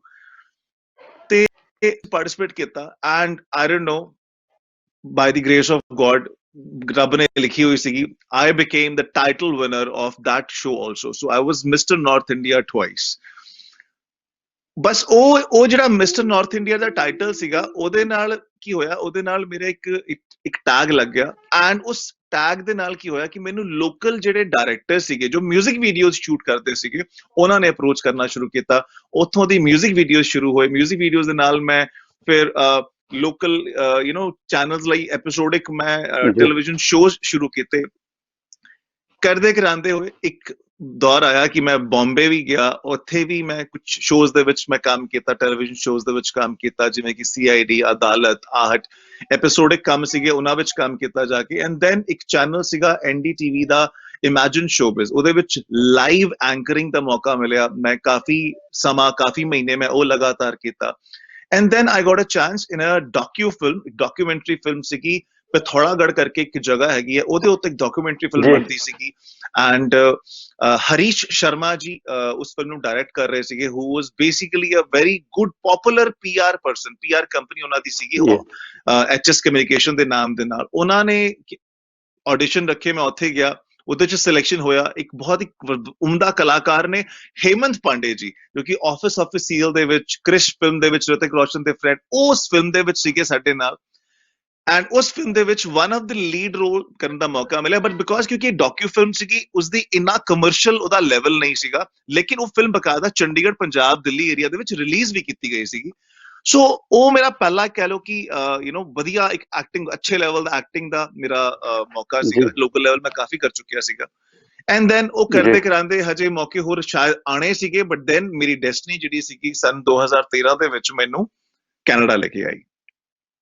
ਅੱਛਾ, तो गौरव शाह ਦਾ ਸਫ਼ਰ ਜਿਹੜਾ ਹੈ, ਜਿਹੜਾ ਕਿ ਇੱਕ ਪਪੂਲਰ ਐਂਕਰ ਹੈ, ਉਹ ਐਕਟਰ ਵੀ ਹੈ, ਉਹਦੇ ਅੰਦਰ ਕਲਾ ਵੀ ਛੁਪੀ ਹੋਈ ਹੈ। ਉਹ 2013 ਦੇ ਵਿਚਕਾਰ ਕੈਨੇਡਾ ਦੇ ਵਿਚਕਾਰ ਪਹੁੰਚ ਜਾਂਦੇ ਨੇ, ਔਰ ਫਿਰ ਇੱਥੇ ਆ ਕੇ ਨੌਜਵਾਨਾਂ ਦੇ ਦਿਲਾਂ ਦੀ ਧੜਕਣ ਬਣ ਜਾਂਦੇ ਨੇ। ਸੋ ਗੌਰਵ ਸ਼ਾਹ ਜੀ, ਮੈਂ ਇੱਥੇ ਦਰਸ਼ਕਾਂ ਨਾਲ ਗੱਲ ਕਰਨਾ ਚਾਹਾਂਗਾ, ਚੜ੍ਹਦੀ ਕਲਾ ਟਾਈਮ TV ਨਾਰਥ ਅਮਰੀਕਾ ਦੇ ਦਰਸ਼ਕਾਂ ਨੂੰ ਔਰ ਸਿੱਖੀ ਚੈਨਲ ਦੇ ਦਰਸ਼ਕਾਂ ਨੂੰ ਮੈਂ ਦੱਸਣਾ ਚਾਹੁੰਦਾ ਕਿ ਅੱਜ ਸਾਡੇ ਨਾਲ ਗੌਰਵ ਸ਼ਾਹ ਜੀ, ਜਿਹੜੇ ਕਿ ਵੈਨਕੂਵਰ, ਕੈਨੇਡਾ, ਸਰੀ ਤੋਂ ਸਾਡੇ ਨਾਲ ਜੁੜੇ ਹੋਏ ਨੇ। ਇਹ ਨੌਜਵਾਨ ਦੀ ਕਲਾਕਾਰੀ ਭਾਰਤ ਦੀ ਧਰਤੀ ਦੇ ਉੱਤੇ ਵੀ ਇਹਨਾਂ ਨੇ ਆਪਣੇ ਸ਼ੋਹਰ ਦਿਖਾਏ, ਔਰ ਉਹ ਜੌਹਰ ਦਿਖਾਉਣ ਤੋਂ ਬਾਅਦ ਇਹ ਅੱਜ ਕੈਨੇਡਾ ਦੇ ਵਿਚਕਾਰ ਨੌਜਵਾਨਾਂ ਦੇ ਨਾਲ ਜੁੜੇ ਹੋਏ ਨੇ ਔਰ ਇਹ ਆਵਾਜ਼ ਦੇ ਮਾਧਿਅਮ ਦੇ ਰਾਹੀਂ ਆਪਣੀ ਕਲਾ ਦੇ ਮਾਧਿਅਮ ਦੇ ਰਾਹੀਂ ਇਹ ਹਮੇਸ਼ਾ ਕੋਸ਼ਿਸ਼ ਕਰਦੇ ਲੋਕਾਂ ਦੇ ਦਿਲਾਂ ਨੂੰ ਜਿੱਤਣ ਵਾਸਤੇ। ਅਗਰ ਤੁਹਾਡੇ ਕੋਲ ਵੀ ਜ਼ਿੰਦਗੀ ਦਾ ਕੋਈ ਤਜਰਬਾ ਹੈ ਔਰ ਤੁਸੀਂ ਚਾਹੁੰਦੇ ਹੋ ਕਿ ਗੌਰਵ ਸ਼ਾਹ ਜੀ ਵਕਨ ਤੁਸੀਂ ਵੀ ਸਾਡੇ ਨਾਲ ਸਾਂਝਾ ਕਰੋ, ਦਰਸ਼ਕਾਂ ਨਾਲ ਸਾਂਝਾ ਕਰੋ, ਵਿਊਅਰਸ ਨੂੰ ਪਤਾ ਲੱਗੇ ਤੁਹਾਡੀ ਜ਼ਿੰਦਗੀ ਦਾ, ਕਿਉਂਕਿ ਐਕਸਪੀਰੀਅੰਸ ਹਮੇਸ਼ਾ ਸ਼ੇਅਰ ਕਰਨ ਨਾਲ ਜ਼ਿੰਦਗੀ 'ਚ ਸੈਟਿਸਫੈਕਸ਼ਨ ਜਾਂ ਤਸੱਲੀ ਮਿਲਦੀ ਹੈ ਔਰ ਉਹ ਸੈਟਿਸਫੈਕਸ਼ਨ ਲੈਣ ਵਾਸਤੇ ਤੁਹਾਨੂੰ ਚਾਹੀਦਾ ਕਿ ਤੁਸੀਂ ਉਹ ਸ਼ੇਅਰ ਕਰੋ। ਅਗਰ ਤੁਸੀਂ ਕਲਾਕਾਰ ਹੋ, ਤੁਸੀਂ ਲੇਖਕ ਹੋ, ਤੁਸੀਂ ਕਵੀ ਹੋ, ਤੁਸੀਂ ਗਾਇਕ ਹੋ, ਤੁਸੀਂ ਕਿਸੇ ਸਿੰਗਰ ਹੋ, ਤੁਸੀਂ ਡਾਕਟਰ ਹੋ, ਤੁਸੀਂ ਇੰਜੀਨੀਅਰ ਹੋ, ਤੁਸੀਂ ਐਡਵੋਕੇਟ ਹੋ, ਤੁਸੀਂ ਪੁਲਿਸ ਅਫਸਰ ਹੋ, ਤੁਸੀਂ ਕੋਈ ਵੀ ਮਹਿਕਮੇ ਨਾਲ ਸ਼ੋਬੇ ਨਾਲ ਸੰਬੰਧਿਤ ਹੋ, ਤੁਸੀਂ ਸਟੂਡੈਂਟ ਹੋ, ਤੁਸੀਂ ਆਪਣਾ ਸ਼ੇਅਰ ਕਰਨਾ ਚਾਹੁੰਦੇ ਹੋ ਤੇ ਆਓ ਦਿਲ ਦੀਆਂ ਗੱਲਾਂ ਕਰੋ, ਕਰੀਏ ਦਿਲ ਦੀਆਂ ਗੱਲਾਂ ਦਾ ਪ੍ਰੋਗਰਾਮ। ਚੜ੍ਹਦੀ ਕਲਾ ਟਾਈਮ ਟੀਵੀ ਨਾਰਥ ਅਮਰੀਕਾ ਦੇ ਮੁਖੀ ਸਰਦਾਰ ਜਗਜੀਤ ਸਿੰਘ ਜੀ ਦਰਦੀ ਅਤੇ ਮੇਰੇ ਵੀਰ ਹਰਜੋਤ ਸ਼ਾਹ ਸਿੰਘ ਜੀ ਸਿੱਖੀ ਚੈਨਲ ਮਿਲ ਕੇ ਤੁਹਾਨੂੰ ਕਰਦੇ ਨੇ ਔਰ ਸਿੱਖੀ ਚੈਨਲ ਦੀ ਸਕਰੀਨ ਦੇ ਉੱਤੇ ਜਿਹੜਾ ਹੈ ਉਹ ਨੰਬਰ ਆ ਰਿਹਾ, ਉਹ ਤੁਸੀਂ WhatsApp ਕਰ ਸਕਦੇ ਹੋ ਔਰ ਚੜ੍ਹਦੀ ਕਲਾ ਟਾਈਮ ਟੀਵੀ ਨਾਰਥ ਅਮਰੀਕਾ ਦੀ ਸਕਰੀਨ ਦੇ ਉੱਤੇ ਈਮੇਲ ਐਡਰੈਸ ਆ ਰਿਹਾ, ਉਹਦੇ ਤੇ ਤੁਸੀਂ ਸਾਨੂੰ ਸੰਪਰਕ ਕਰ ਸਕਦੇ ਹੋ। ਔਰ ਅਗਰ ਆਪ ਜੀ ਮੈਨੂੰ ਕੁਝ ਦੱਸਣਾ ਚਾਹੋ ਜਾਂ ਜੁਆਇਨ ਕਰਨਾ ਚਾਹੋ ਜਾਂ ਕੋਈ ਗੱਲ ਕਰਨਾ ਚਾਹੋ ਤੇ ਆਪ ਮੇਰੇ ਨਾਲ ਸੰਪਰਕ ਕਰ ਸਕਦੇ ਹੋ। ਸਕਰੀਨ ਤੇ ਮੇਰਾ ਨੰਬਰ ਆ ਰਿਹਾ +1 604 783 2331 ਯਾਨੀ ਕਿ 604 783 2331 ਤੇ ਤੁਸੀਂ ਸੰਪਰਕ ਕਰ ਸਕਦੇ ਹੋ। ਆਪਣੀ ਰਾਏ ਜ਼ਰੂਰ ਦਿਓ ਤਾਂ ਕਿ ਇਹ ਪ੍ਰੋਗਰਾਮ ਕਰੀਏ ਦਿਲ ਦੀਆਂ ਗੱਲਾਂ ਹੋਰ ਬਿਹਤਰ ਕੀਤਾ ਜਾ ਸਕੇ, ਹੋਰ ਤੁਹਾਡੇ ਦਿਲਾਂ ਤੱਕ ਪਹੁੰਚ ਸਕੇ ਔਰ ਦਿਲ ਦੀਆਂ ਗੱਲਾਂ ਸੁਣ ਸਕੇ ਔਰ ਕਰ ਸਕੇ। ਸੋ ਗੌਰਵ ਸ਼ਾਹ ਜੀ, ਮੈਂ ਹੁਣ ਅੱਗੇ ਵਧਾਂਗਾ ਤੁਹਾਡੇ ਨਾਲ ਗੱਲਬਾਤ ਕਰਨ ਵਾਸਤੇ। ਤੋ ਗੌਰਵ ਸ਼ਾਹ ਜੀ, ਇੱਥੇ ਮੈਨੂੰ ਤੁਸੀਂ ਦੱਸੋ ਕਿ ਹੁਣ ਕਿ ਤੁਹਾਡੇ ਅੱਜ ਤੱਕ ਕਿਤਨੇ ਸ਼ੋਅ ਜਿਹੜੇ ਰੋਡ ਸ਼ੋਅ ਤੁਸੀਂ ਅੱਜ ਤੱਕ, ਵੈਸੇ ਤੇ ਕਲਾਕਾਰ ਦੀ ਜ਼ਿੰਦਗੀ ਦੇ ਅੰਦਰ ਲਗਾਤਾਰ ਹੀ ਰੋਡ ਸ਼ੋਅ ਹੈ, ਚਾਹੇ ਉਹ ਜ਼ਿੰਦਗੀ ਦਾ ਸਫ਼ਰ ਹੋਵੇ ਤੇ ਚਾਹੇ ਉਹਦੇ ਕਲਾ ਦਾ ਸਫ਼ਰ ਹੋਵੇ, ਰੋਡ ਸ਼ੋਅ ਤਾਂ ਹਰ ਬੰਦਾ ਕਰੀ ਜਾ ਰਿਹਾ ਹੈ। ਲੇਕਿਨ ਤੁਹਾਡੇ ਕਲਾਕਾਰੀ ਦੇ ਰੋਡ ਸ਼ੋਅ ਜਿਹੜੇ ਨੇ ਉਹ ਕਿੰਨੇ ਹੋਏ ਅਜੇ ਤੱਕ? ਕਿਉਂਕਿ ਤੁਸੀਂ ਇੱਕ ਨੌਜਵਾਨਾਂ ਦੇ ਲਈ ਮਾਡਲ ਵੀ ਹੋ, ਤੁਸੀਂ ਉਹਨਾਂ ਵਾਸਤੇ ਇੱਕ ਮਾਰਗਦਰਸ਼ਕ ਵੀ ਹੋ। ਤੋ ਮੇਰੀ ਬੇਨਤੀ ਹੈ ਕਿ ਜ਼ਰੂਰ ਦੱਸੋ ਤਾਂ ਕਿ ਸਾਡੇ ਪ੍ਰੋਗਰਾਮ ਦਾ ਸਮਾਂ ਦੌੜਦਾ ਪਿਆ ਔਰ ਇਸ ਪ੍ਰੋਗਰਾਮ ਦੇ ਅੰਦਰ ਅਸੀਂ ਬਹੁਤਾ ਤੋਂ ਬਹੁਤਾ ਤੁਹਾਡੇ ਕੋਲੋਂ ਕੱਢਣਾ ਚਾਹੁੰਦੇ ਹਾਂ। ਬਿਲਕੁਲ ਬਿਲकुल ਸਰ। ਸੋ ਜੇ ਮੈਂ ਦੇਖਾਂ ਸਨ 2002 ਤੋਂ ਮੈਂ ਸ਼ੁਰੂਆਤ ਕੀਤੀ, 2013 ਤੱਕ ਮੈਂ ਲਗਾਤਾਰ ਕਾਫੀ ਸਾਰੇ ਸ਼ੋਜ਼ ਕੀਤੇ। ਮੈਂ ਇੱਥੇ ਆ ਕੇ ਵੀ ਐਜ਼ ਐਨ ਐਂਕਰ ਇਵੈਂਟਸ ਦੇ ਵਿੱਚ ਮੈਂ ਹੋਸਟ ਕਰਨਾ ਸ਼ੁਰੂ ਕੀਤਾ। ਰੇਡੀਓ ਮੈਂ ਇੰਡੀਆ 'ਚ ਕਦੇ ਨਹੀਂ ਕੀਤਾ ਸੀਗਾ, ਮੈਂ ਟੈਲੀਵਿਜ਼ਨ ਕੀਤਾ ਸੀਗਾ, ਮੈਂ ਲਾਈਵ ਸ਼ੋਜ਼ ਕੀਤੇ ਸੀਗੇ। ਸੋ ਇੱਥੇ ਆ ਕੇ ਰੇਡੀਓ ਕਰਨ ਦਾ ਮੌਕਾ ਮਿਲਿਆ। ਸੋ ਜੇ ਮੈਂ ਰੇਡੀਓ ਵਾਲਾ ਕੰਮ ਮੈਂ ਹਜੇ ਨਹੀਂ ਗਿਣਦਾ ਬਿਕੋਜ਼ ਉਹ ਐਵਰੀ ਡੇ ਦਾ ਕੰਮ ਹੈਗਾ, ਪਰ ਜੇ ਮੈਂ ਲਾਈਵ ਸਟੇਜ ਸ਼ੋਜ਼ ਦੀ ਗੱਲ ਕਰਾਂ, ਮੋਰ ਦੈਨ 1500 ਤੋਂ ਉੱਪਰ ਸ਼ੋਜ਼ ਮੈਂ ਹੋਸਟ ਕਰ ਚੁੱਕਿਆ ਹੈਗਾ। ਤੇ ਕਿਉਂਕਿ ਮੈਂ ਕੈਨੇਡਾ ਆਇਆ ਤੇ ਇੱਥੇ ਸਾਊਥ ਏਸ਼ੀਅਨ ਮੀਡੀਆ ਦਾ ਜਾਂ ਐਂਟਰਟੇਨਮੈਂਟ ਦਾ ਕੰਮ ਬੜਾ ਲਿਮਿਟਡ ਹੁੰਦਾ ਹੈਗਾ। ਸੋ ਉਹਦੇ ਵਿੱਚ ਜਿੰਨਾ ਹੋ ਸਕਿਆ ਮੈਂ ਕੰਟਰੀਬਿਊਟ ਕਰ ਰਿਹਾ, ਮੈਂ ਕੰਮ ਕਰ ਰਿਹਾ ਹੈਗਾ। ਐਂਡ ਜੇ ਮੈਂ ਇਹ ਕੰਮ ਨਹੀਂ ਕਰਾਂਗਾ ਮੈਂ ਸ਼ਾਇਦ ਜੀ ਨਹੀਂ ਸਕਦਾ, ਕਿਉਂਕਿ ਇਹ ਕੰਮ ਮੇਰੇ ਖੂਨ ਦੇ ਵਿੱਚ, ਰੂਹ ਦੇ ਵਿੱਚ ਵਸਿਆ ਹੋਇਆ, ਮਤਲਬ ਕਿ ਮੇਰੇ ਜ਼ਿਹਨ ਦੇ ਵਿੱਚ ਵਸਿਆ ਹੋਇਆ। ਮੇਰਾ ਮਤਲਬ ਕਿ ਮੈਨੂੰ ਜੇ ਮੈਂ ਕੰਮ ਨਹੀਂ ਕਰਾਂਗਾ ਮੈਂ ਚੰਗੇ ਤਰੀਕੇ ਨਾਲ ਖਾ ਪੀ ਨਹੀਂ ਸਕਦਾ, ਮੈਂ ਖੁਸ਼ ਨਹੀਂ ਰਹਿ ਸਕਦਾ। ਸੋ ਮੈਨੂੰ ਖੁਸ਼ ਰਹਿਣ ਲਈ ਇਹੀ ਕੰਮ ਕਰਨਾ ਹੈਗਾ। ਸੋ ਇਹੀ ਕੰਮ ਤਾਂ ਉਮਰ ਕਰਦੇ ਰਵਾਂਗੇ। ਸੋ 1500 ਤੋਂ ਉੱਪਰ ਤਕਰੀਬਨ ਮੈਂ ਸ਼ੋਜ਼ ਜਿਹੜੇ ਹੋਸਟ ਕਰ ਚੁੱਕਿਆ, ਸਟੇਜ ਸ਼ੋਜ਼। ਬਹੁਤ ਅੱਛਾ ਲੱਗਾ ਤੁਹਾਡੇ ਕੋਲੋਂ। ਮੈਂ ਹੁਣ ਜਾਂਦੇ ਜਾਂਦੇ ਤੁਹਾਡੇ ਕੋਲ ਇੱਕ ਸਵਾਲ ਪੁੱਛਣਾ ਚਾਹਾਂਗਾ, ਜਿਹੜਾ ਕਿ ਹਰ ਵਾਰੀ ਅਸੀਂ ਮਹਿਮਾਨ ਨਾਲ ਗੱਲ ਕਰਦੇ ਹਾਂ ਔਰ ਮੈਂ ਗੌਰਵ ਨਾਲ ਵੀ ਗੱਲ ਕਰਨਾ ਚਾਹਨਾ, ਗੌਰਵ ਸ਼ਾਹ ਨਾਲ ਵੀ ਗੱਲ ਕਰਨਾ ਚਾਹਨਾ ਕਿ ਮੈਨੂੰ ਆਪਣੇ ਮਾਤਾ ਪਿਤਾ ਦਾ ਨਾਂ ਦੱਸੋ, ਦਰਸ਼ਕਾਂ ਨੂੰ ਪਤਾ ਲੱਗੇ ਕਿ ਕਿੰਨਾ ਨੇ। ਕਿਉਂਕਿ ਅਮੂਮਨ ਇਹ ਹੁੰਦਾ ਕਿ ਜਦੋਂ ਕਿਸੇ ਬੰਦੇ ਨੂੰ ਪੁੱਛੋ ਨਾ ਜੀ, ਕਹਿੰਦੇ ਕੀ ਤੁਹਾਡਾ ਮੁੰਡਾ ਕੀ ਕਰਦਾ, ਕਹਿੰਦਾ ਜੀ ਉਹ ਤਾਂ ਡਰਾਮੇ ਕਰਦਾ, ਗੀਤ ਗਾਉਂਦਾ ਹੈ। ਕਹਿੰਦਾ ਦੱਸੋ ਕੰਮ ਕੀ ਕਰਦਾ ਹੈ? ਯਾਨੀ they don't feel ਕਿ it could be a very good profession, it's a good profession, it's earning। ਅਗਰ ਤੁਹਾਡੇ 'ਚ ਕਲਾ ਹੈਗੀ, ਅਸੀਂ ਕਿਉਂਕਿ ਕਲਾ ਨੂੰ ਅਜੇ ਤੱਕ ਸਾਡੇ ਸਮਾਜ ਨੇ, ਸਾਡੀ ਸੁਸਾਇਟੀ ਨੇ, ਸਾਡੇ ਮੁਆਸ਼ਰੇ ਨੇ ਅਜੇ ਤੱਕ ਵੀ ਕਲਾ ਨੂੰ ਜਿਹੜਾ ਹੈ ਉਹ ਪ੍ਰੋਫੈਸ਼ਨ ਦੇ ਤੌਰ ਤੇ ਨਹੀਂ ਦੇਖਿਆ ਹੈਗਾ ਕਿ ਬਈ ਇਹਦੇ ਅੰਦਰ ਵੀ ਆਮਦਨ ਹੈਗੀ ਹੈ, ਤੁਸੀਂ ਇਹਨੂੰ ਨਕਾਰਾ ਹੋਇਆ ਚੀਜ਼ ਨਾ ਸਮਝੋ। ਸੋ ਮੈਂ ਹੁਣ ਤੁਹਾਡੇ ਕੋਲ ਪੁੱਛਣਾ ਚਾਹਾਂਗਾ, ਮੈਂ ਸਾਡੇ ਇਹ ਪ੍ਰੋਗਰਾਮ ਜਿਹੜਾ ਹੈਗਾ ਇਹ ਲਹਿੰਦਾ ਪੰਜਾਬ ਯਾਨੀ ਚੜ੍ਹਦਾ ਪੰਜਾਬ, ਇਹ ਦੋਨੋਂ ਪੰਜਾਬ ਦੇ ਲੋਕ ਦੇਖਦੇ ਨੇ, ਪੰਜਾਬ ਦੇ ਲੋਕ ਦੇਖਦੇ ਨੇ, ਪੰਜਾਬੀਆਂ ਦੇ ਦਿਲਾਂ ਦੀ ਧੜਕਣ ਬਣਦੀ ਹੈ। ਸੋ ਮੈਂ ਆਪ ਜੀ ਨੂੰ ਪੁੱਛਣਾ ਚਾਹਾਂਗਾ ਕਿ ਨੌਜਵਾਨਾਂ ਲਈ ਤੁਸੀਂ ਕੀ ਸੁਨੇਹਾ ਦੇਣਾ ਚਾਹੋਗੇ ਕਿ ਗੌਰਵ ਸ਼ਾਹ ਜੀ, ਕਿ ਤੁਸੀਂ ਅਗਰ ਤੁਹਾਡੀ ਇਸ ਲਾਈਨ ਦੇ ਅੰਦਰ ਅੱਗੋਂ, ਕਿਉਂਕਿ ਪੀੜ੍ਹੀ ਦਰ ਪੀੜ੍ਹੀ ਗੱਲਾਂ ਤੁਰੀ ਜਾਣੀਆਂ ਨੇ, ਇਹ ਕਲਾ ਦਾ ਸਿਲਸਿਲਾ ਜਿਹੜਾ ਹੈ ਤੁਰਦਾ ਰਹਿਣਾ ਹੈ। ਤੋ ਪੰਜਾਬੀਆਂ ਦੇ ਦਿਲਾਂ ਦੀ ਆਦੀ ਬਿਹਤਰੀ ਵਾਸਤੇ ਮੈਂ ਕਹਾਂਗਾ ਕਿ ਬਈ ਅਸੀਂ ਚਾਹੁੰਦੇ ਹਾਂ ਕਿ ਬਈ ਇਹ ਪ੍ਰੋਗਰਾਮ ਜਿਹੜਾ ਹੈ, ਤੁਹਾਡੀਆਂ ਜਿਹੜੀਆਂ ਕਲਾ ਹੈਗੀ ਹੈ, ਇਹਦਾ ਹੋਰ ਨੌਜਵਾਨ ਫਾਇਦਾ ਚੁੱਕ ਸਕਣ, ਚਾਹੇ ਕੁੜੀਆਂ ਨੇ ਚਾਹੇ ਮੁੰਡੇ ਨੇ। ਲੇਕਿਨ ਕਿਵੇਂ ਹੋ ਸਕਦਾ ਹੈ, ਤੁਸੀਂ ਉਹਨਾਂ ਨੂੰ ਰਾਹ ਦਿਓ ਤਾਂ ਕਿ ਫਿਰ ਅਸੀਂ ਤੁਹਾਡਾ ਧੰਨਵਾਦ। ਹਰਜੋਤ ਸ਼ਾਹ ਸਿੰਘ ਜੀ ਜਿਹੜੇ ਕਿ ਸਿੱਖੀ ਚੈਨਲ ਤੋਂ ਜੁੜੇ ਨੇ, ਸਰਦਾਰ ਹਰਪ੍ਰੀਤ ਸਿੰਘ ਜੀ ਚੜ੍ਹਦੀ ਕਲਾ ਦਰਦੀ ਵਾਲਿਆਂ ਨੇ ਵੀ, ਦਰਦੀ ਜੀ ਨੇ ਵੀ ਜੁੜਨਾ ਸੀ। ਤੋ ਮੈਂ ਹੁਣ ਇਸ ਤੋਂ ਪਹਿਲਾਂ ਕਿ ਮੈਂ ਉਹਨਾਂ ਦਾ ਧੰਨਵਾਦ ਕਰਾਂ, ਮੈਂ ਬੇਨਤੀ ਕਰਾਂ ਅਖੀਰ ਤੇ ਜਿਹੜਾ ਸਵਾਲ ਮੈਂ ਪੁੱਛਿਆ ਕਿ ਨੌਜਵਾਨਾਂ ਨੂੰ ਕੀ ਬਰੀਫ ਸੁਨੇਹਾ ਦੇਣਾ ਚਾਹੋਗੇ? ਸ਼ੁਰੂਆਤ ਕਰਾਂਗਾ ਮੈਂ ਕਿ ਬਈ ਮਾਂ-ਬਾਪ ਦੇ ਨਾਂ ਦੇ ਨਾਲ। ਮੰਮੀ ਜੀ ਦਾ ਨਾਮ ਹੈਗਾ ਸੰਤੋਸ਼ ਤੇ ਡੈਡ ਦਾ, ਫਾਦਰ ਦਾ ਨਾਮ ਹੈਗਾ ਸੰਜੇ। ਤੇ ਹੁਣ ਜੇ ਮੈਂ ਗੱਲ ਕਰਾਂ ਸੁਨੇਹੇ ਦੀ, ਮੈਂ ਇੰਨਾ ਵੱਡਾ ਨਹੀਂ ਹੈਗਾ ਕਿ ਮੈਂ ਕੁਛ ਦੱਸ ਸਕਾਂ, ਲੇਕਿਨ ਜੋ ਕੁਛ ਮੈਂ ਦਿਲੋਂ ਆਪਣੇ ਸਿੱਖਿਆ ਐਕਸਪੀਰੀਅੰਸ ਦੇ ਨਾਲ ਸਿੱਖਿਆ, ਮੈਂ ਉਹੀ ਸ਼ੇਅਰ ਕਰਾਂਗਾ ਕਿ ਜ਼ਿੰਦਗੀ ਦੇ ਵਿੱਚ ਨਾ ਕੰਸਿਸਟੈਂਟਲੀ ਡੈਡੀਕੇਟਿਡਲੀ ਕੰਮ ਕਰਦੇ ਚਲੋ। ਐਂਡ ਬਹੁਤ ਸਾਰੇ ਉਤਾਰ ਚੜਾਵ ਆਉਣਗੇ ਜ਼ਿੰਦਗੀ ਦੇ ਵਿੱਚ। ਘਬਰਾਉਣਾ ਨਹੀਂ, ਡਰਨਾ ਨਹੀਂ ਹੈਗਾ, ਹਿੰਮਤ ਨਹੀਂ, ਹਾਰ ਨਹੀਂ। ਕਹਿੰਦੇ ਨੇ ਰੇਸ ਤਦ ਤੱਕ ਖਤਮ ਨਹੀਂ ਹੁੰਦੀ ਜਦ ਤੱਕ ਆਪਾਂ ਹਾਰ ਨਹੀਂ ਮੰਨ ਲੈਂਦੇ। ਜੇ ਆਪਾਂ ਰੇਸ ਦੇ ਵਿੱਚ ਭੱਜ ਰਹੇ ਹੈਗੇ ਆ, ਸੋ ਰੇਸ ਖਤਮ ਨਹੀਂ ਹੋ ਸਕਦੀ, ਹਾਰ ਨਹੀਂ ਹੋ ਸਕਦੀ ਹੈਗੀ ਹੈ। ਤੇ ਪਹਿਲਾਂ ਇੱਕ ਜ਼ਮਾਨਾ ਵੱਖਰਾ ਸੀਗਾ, ਪਲੇਟਫਾਰਮਸ ਬਹੁਤ ਘੱਟ ਸੀਗੇ। ਹੁਣ ਤਾਂ ਬਹੁਤ ਪਲੇਟਫਾਰਮਸ ਨੇ, ਬਹੁਤ ਸਾਰੇ ਪਲੇਟਫਾਰਮ ਨੇ, ਹਜ਼ਾਰਾਂ ਦੇ ਪਲੇਟਫਾਰਮ ਨੇ। ਕਿਤੇ ਵੀ ਜਾ ਕੇ ਆਪਣਾ ਟੈਲੈਂਟ ਜਿਹੜਾ ਹੈਗਾ ਦਿਖਾ ਸਕਦੇ ਹੈਗੇ ਹੋ। ਬਹੁਤ ਸਾਰੇ ਚੰਗੇ ਮਾੜੇ ਲੋਕ ਮਿਲਣਗੇ, ਹਰ ਫੀਲਡ ਦੇ ਵਿੱਚ ਮਿਲਣਗੇ।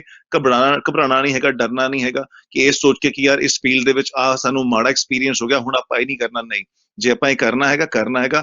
ਹਰ ਫੀਲਡ ਦੇ ਵਿੱਚ ਚੰਗਾ ਮਾੜਾ, ਚੰਗੇ ਮਾੜੇ ਲੋਕ ਮਿਲਣਗੇ, ਉਹਨਾਂ ਤੋਂ ਡਰਨਾ ਨਹੀਂ, ਘਬਰਾਣਾ ਨਹੀਂ, ਆਪਣਾ ਵੱਧਦੇ ਚਲੋ। ਐਂਡ ਭਾਵੇਂ ਟੈਲੈਂਟ ਵਾਲੀ ਫੀਲਡ ਹੋਵੇ ਜਾਂ ਕੋਈ ਵੀ ਫੀਲਡ ਹੋਵੇ, ਜਿਹੜੀ ਚੀਜ਼ ਮੈਂ ਸ਼ੁਰੂਆਤ 'ਚ ਕਹੀ ਸੀ ਉਹੀ ਮੈਂ ਅੰਤ ਦੇ ਵਿੱਚ ਵੀ ਕਵਾਂਗਾ ਕਿ ਚੰਗਾ ਇਨਸਾਨ ਬਣਨਾ ਬੜਾ ਜ਼ਰੂਰੀ ਹੈਗਾ। ਅਸੀਂ ਜਦੋਂ ਪੈਦਾ ਹੁੰਦੇ ਹਾਂ, ਆਪਾਂ ਕਿਸੇ ਧਰਮ ਦੇ ਵਿੱਚ ਹੁੰਦੇ ਹਾਂ, ਆਪਾਂ ਉਹਨੂੰ ਪ੍ਰੈਕਟਿਸ ਕਰਦੇ ਹਾਂ, ਉਹਨੂੰ ਮੰਨਦੇ ਹਾਂ, but at the same time ਇਨਸਾਨੀਅਤ ਇੱਕ ਬਹੁਤ ਵੱਡਾ ਧਰਮ ਹੈਗਾ, ਉਹਨੂੰ ਵੀ ਨਾਲ ਲੈ ਕੇ ਚਲੋ। ਇਨਸਾਨੀਅਤ ਬਹੁਤ ਜ਼ਰੂਰੀ ਹੈਗੀ ਹੈ। And then be a good human being. And ਉਸਦੇ ਨਾਲ ਆਪਣੇ ਮਾਂ-ਬਾਪ ਦੀ ਇੱਜ਼ਤ ਕਰਨਾ, ਉਹਨਾਂ ਨਾਲ ਪਿਆਰ ਕਰਨਾ, ਆਪਣੇ ਫਰੈਂਡਸ ਜਿਹੜੇ ਆਪਣੇ ਛੋਟੇ ਨੇ ਉਹਨਾਂ ਨੂੰ ਇੱਜ਼ਤ ਦੇਣਾ, ਪਿਆਰ ਦੇਣਾ, ਇਹ ਬਹੁਤ ਜ਼ਰੂਰੀ ਹੈ। ਇਹ ਮੰਨ ਕੇ ਚੱਲਣਾ ਕਿ ਉੱਪਰ ਇੱਕ ਸ਼ਕਤੀ ਬੈਠੀ ਹੈ, ਉਹਨੂੰ ਉਹਦੇ ਤੇ ਵਿਸ਼ਵਾਸ ਰੱਖਣਾ, ਆਪਣੇ ਤੇ ਜਿੰਨਾ ਵਿਸ਼ਵਾਸ ਉਹਨਾਂ ਤੇ ਉਨਾ ਵਿਸ਼ਵਾਸ, ਇਹ ਸਭ ਕੁਝ ਨਾਲ ਲੈ ਕੇ ਚੱਲਣਾ ਪੈਣਾ, ਤਾਂ ਹੀ ਅਸੀਂ ਜ਼ਿੰਦਗੀ ਦੇ ਵਿੱਚ ਅੱਗੇ ਵਧਾਂਗੇ ਤੇ ਵੱਧਦੇ ਚੱਲਾਂਗੇ। ਸੋ ਗੌਰਵ ਸ਼ਾਹ ਜੀ, ਮੈਂ ਅਖੀਰ ਦੇ ਉੱਤੇ ਹਰਜੋਤ ਸ਼ਾਹ ਸਿੰਘ ਜੀ ਨੂੰ ਬੇਨਤੀ ਕਰਾਂਗਾ, ਸਿੱਖੀ ਚੈਨਲ ਦੇ ਮੁਖੀ ਨੇ। ਉਹ ਚੜ੍ਹਦੀ ਕਲਾ ਟਾਈਮ ਟੀਵੀ ਨਾਰਥ ਅਮਰੀਕਾ ਦੇ ਦਰਸ਼ਕਾਂ ਨੂੰ, ਸਿੱਖੀ ਚੈਨਲ ਦੇ ਦਰਸ਼ਕਾਂ ਨੂੰ, ਔਰ ਵਿਸ਼ੇਸ਼ ਕਰਕੇ ਸਾਡੇ ਪਿਆਰੇ ਮਹਿਮਾਨ, ਮੈਂ ਪਿਆਰਾ ਮਹਿਮਾਨ ਕਹਿ ਰਿਹਾ ਜਿਹੜਾ ਕਿ ਦਿਲਾਂ ਦੀ ਧੜਕਣ ਹੈ, ਉਹਨਾਂ ਦਾ ਧੰਨਵਾਦ ਕਰਨਗੇ। ਲੇਕਿਨ ਹਰਜੋਤ ਸ਼ਾਹ ਸਿੰਘ ਜੀ, ਹੁਣ ਇਹਨਾਂ ਨੇ ਗੱਲ ਕਹੀ ਹੈ, ਰੇਸ ਉਦੋਂ ਹਾਰੀ ਦੀ ਹੈ ਜਦੋਂ ਇਨਸਾਨ ਹਾਰ ਮੰਨ ਲੈਂਦਾ, ਨਹੀਂ ਤਾਂ ਰੇਸ ਹਾਰਦੇ ਨਹੀਂ ਹੈ। ਇਹ ਬੜਾ ਵੱਡਾ ਮੈਸੇਜ ਹੈ। ਚਾਹੇ ਉਹ ਕਹਿੰਦੇ ਮੈਂ ਛੋਟਾ ਬੰਦਾ ਗੱਲ ਨਹੀਂ ਕਰ ਸਕਦਾ, ਲੇਕਿਨ ਗੱਲ ਬੜੀ ਵੱਡੀ ਕਰਤੀ ਹੈ। ਸੋ ਮੈਂ ਹਰਜੋਤ ਸ਼ਾਹ ਸਿੰਘ ਜੀ ਨੂੰ ਬੇਨਤੀ ਕਰਾਂਗਾ ਪ੍ਰੋਗਰਾਮ ਦੇ ਅਖੀਰ ਤੇ ਦਰਸ਼ਕਾਂ ਦਾ ਵੀ ਔਰ ਤੁਹਾਡਾ ਵੀ ਧੰਨਵਾਦ ਕਰਾਂ। ਸਰਦਾਰ ਕੁਲਮੋਹਨ ਸਿੰਘ ਜੀ, ਮੈਂ ਇੱਕ ਗੱਲ ਜ਼ਰੂਰ ਕਵਾਂਗਾ, ਜੋ ਚੰਡੀਗੜ੍ਹ ਤੋਂ ਲੈ ਕੇ ਵੈਂਕੂਵਰ ਦਾ ਜਿਹੜਾ ਸਫ਼ਰ ਰਿਹਾ ਵੇ ਗੌਰਵ ਸ਼ਾਹ ਜੀ ਦਾ, ਜਿਹੜੀਆਂ ਗੱਲਾਂ ਅੱਜ ਗੌਰਵ ਜੀ ਨੇ ਕੀਤੀਆਂ ਨੇ, ਇਹ ਅੱਜ ਦੀ ਜਿਹੜੀ ਯੂਥ ਪਨੀਰੀ ਹੈ, ਉਹ ਜਿਹੜੀ ਰੇਸ ਵਾਲੀ ਗੱਲ ਹੈ ਨਾ, ਉਹ ਮੈਂ ਇੱਕ ਬੜੀ ਕੀਮਤੀ ਗੱਲ ਹੈ। ਕਿਉਂਕਿ ਅੱਜ ਦੀ ਪਨੀਰੀ ਜਿਹੜੀ ਹੈ ਨਾ, ਉਹ ਸ਼ੁਰੂ ਹੁੰਦੀ ਹੈ, ਲੇਕਿਨ ਅੱਗੇ ਜਦੋਂ ਮੁਸ਼ਕਿਲ ਆਉਂਦੀ ਹੈ ਨਾ, ਤੇ ਉਹ ਰੁਕ ਜਾਂਦੀ ਹੈ। ਤੇ ਜਿਵੇਂ ਗੌਰਵ ਜੀ ਨੇ ਕਿਹਾ ਕਿ ਨਹੀਂ, ਰੇਸ ਵਿੱਚ ਅਗਰ ਤੁਸੀਂ ਰੁਕ ਗਏ ਤਾਂ ਹਾਰ ਹੈ, ਅਗਰ ਚਲਦੇ ਪਏ ਹੋ ਤਾਂ ਉਹ ਹਾਰ ਕਦੀ ਨਹੀਂ ਹੋ ਸਕਦੀ। ਇੱਕ ਬੜਾ ਵਧੀਆ ਸੁਨੇਹਾ ਸੀਗਾ। ਔਰ ਫਿਰ ਇੱਕ ਹੋਰ ਗੱਲ ਮੈਂ ਕਹਾਂਗਾ, ਕਿਉਂਕਿ ਨੌਜਵਾਨਾਂ ਲਈ ਇੱਕ ਆਈਡੀਅਲ ਵੀ ਬਣਦਾ ਹੈ, ਕਿਉਂਕਿ ਜਦੋਂ ਇਹਨਾਂ ਦਾ ਐਕਸਪੀਰੀਅੰਸ ਜਦੋਂ ਗੱਲ ਕਰਦੇ। ਹਾਂਜੀ ਗੌਰਵ ਜੀ ਪਲੀਜ਼। ਮੈਂ ਕੰਟੀਨਿਊ ਕਰੂੰ, ਮੈਂ ਬਸ ਇੱਕ ਐਂਡ ਤੇ ਇੱਕ ਹੋਰ ਮੈਨੂੰ ਮੌਕਾ ਜ਼ਰੂਰ ਦਿਓ ਕਿ ਮੈਂ ਅੰਤ ਦੇ ਵਿੱਚ ਵੀ ਜ਼ਰੂਰ। ਤੇ ਉਹੀ ਗੱਲ ਹੈ ਕਿ ਜਿਹੜੇ ਨੌਜਵਾਨ ਨੇ, ਮੈਂ ਫਿਰ ਉਹੀ ਗੱਲ ਕਰਾਂਗਾ ਕਿ ਜਦੋਂ ਉਹ ਅੱਜ ਦੀ ਦੁਨੀਆ ਦੇ ਵਿੱਚ ਰੇਸ ਦੇ ਵਿੱਚ ਜਦੋਂ ਦੌੜਦੇ ਨੇ, ਤੇ ਕਿਤੇ ਨਾ ਕਿਤੇ ਜਿਵੇਂ ਹੁੰਦਾ ਕਿ ਕਿਤੇ ਇੱਕ ਨੈਗੇਟਿਵ ਹੋਇਆ ਤੇ ਨਿਰਾਸ਼ ਹੋ ਕੇ ਉੱਥੇ ਬਹਿ ਜਾਂਦੇ ਨੇ ਜਾਂ ਰੁਕ ਜਾਂਦੇ ਨੇ।